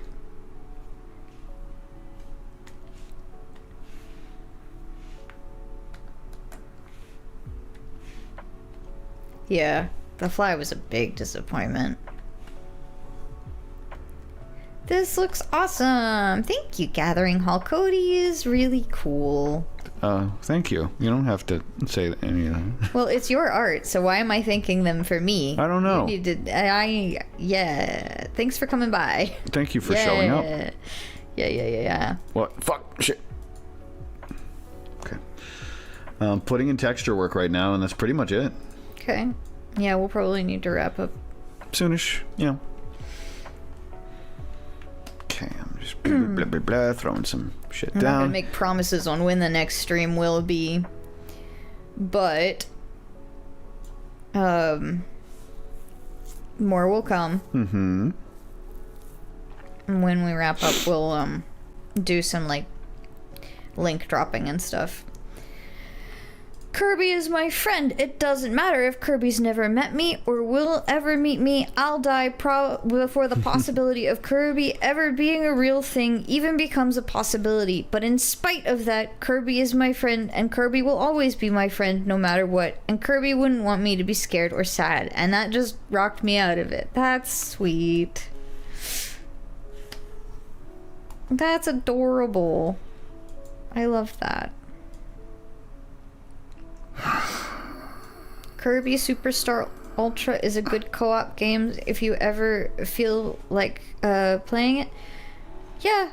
Oh, trust me, Morgan knows about Kirby Superstar. We played a little bit of it. Not so much Ultra, but the Super Nintendo, the original Super Nintendo one, I had a lot of experience playing with my cousins back in the day. I love it. I love it. Yeah. Love it to pieces. Kirby will protect you from the scary things. That's literally his job. He fights the nightmares and darkness so you can be happy. Yeah. I work in like 5 hours, so I wouldn't be able to stay regardless. Just saw the thumbnail and drop some more kind words of encouragement. Thank you so much, Gathering Hall. Please have a rest before work and take care. I'm a DS kid, so in my head, Ultra is more important. Okay, that's fair. We grow attached to the things that we grew up with. I grew up with Super Nintendo. Because I'm an old man. Yeah. I'm a fucking olds. geriatric old Not man. Geriatric. Millennial.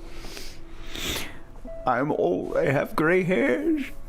I've had gray hair since I was 7. That doesn't mean anything. I know. But I also have arthritis. Cody, you don't have arthritis. You're an artist. You have artist-thritis.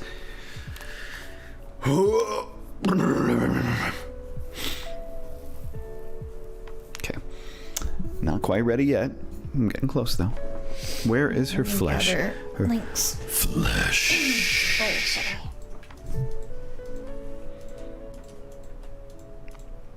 Dior Lancome. Miss Lancome. Shooby dooby. Superstar Ultra. I've not heard it.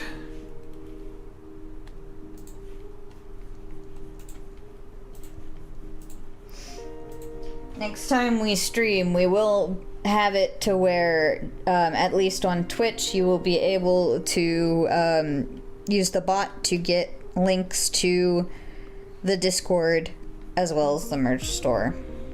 Yeah. In the meantime, Morgan's gonna drop a link. Both on Twitch and YouTube. This is the link to the Discord. If you are not there, please feel free to join. It is open to everyone. There is a verification system in place in which you must select your pronoun role after reading the rules in order to gain full access to the server. And ideally, that has been set up to work correctly.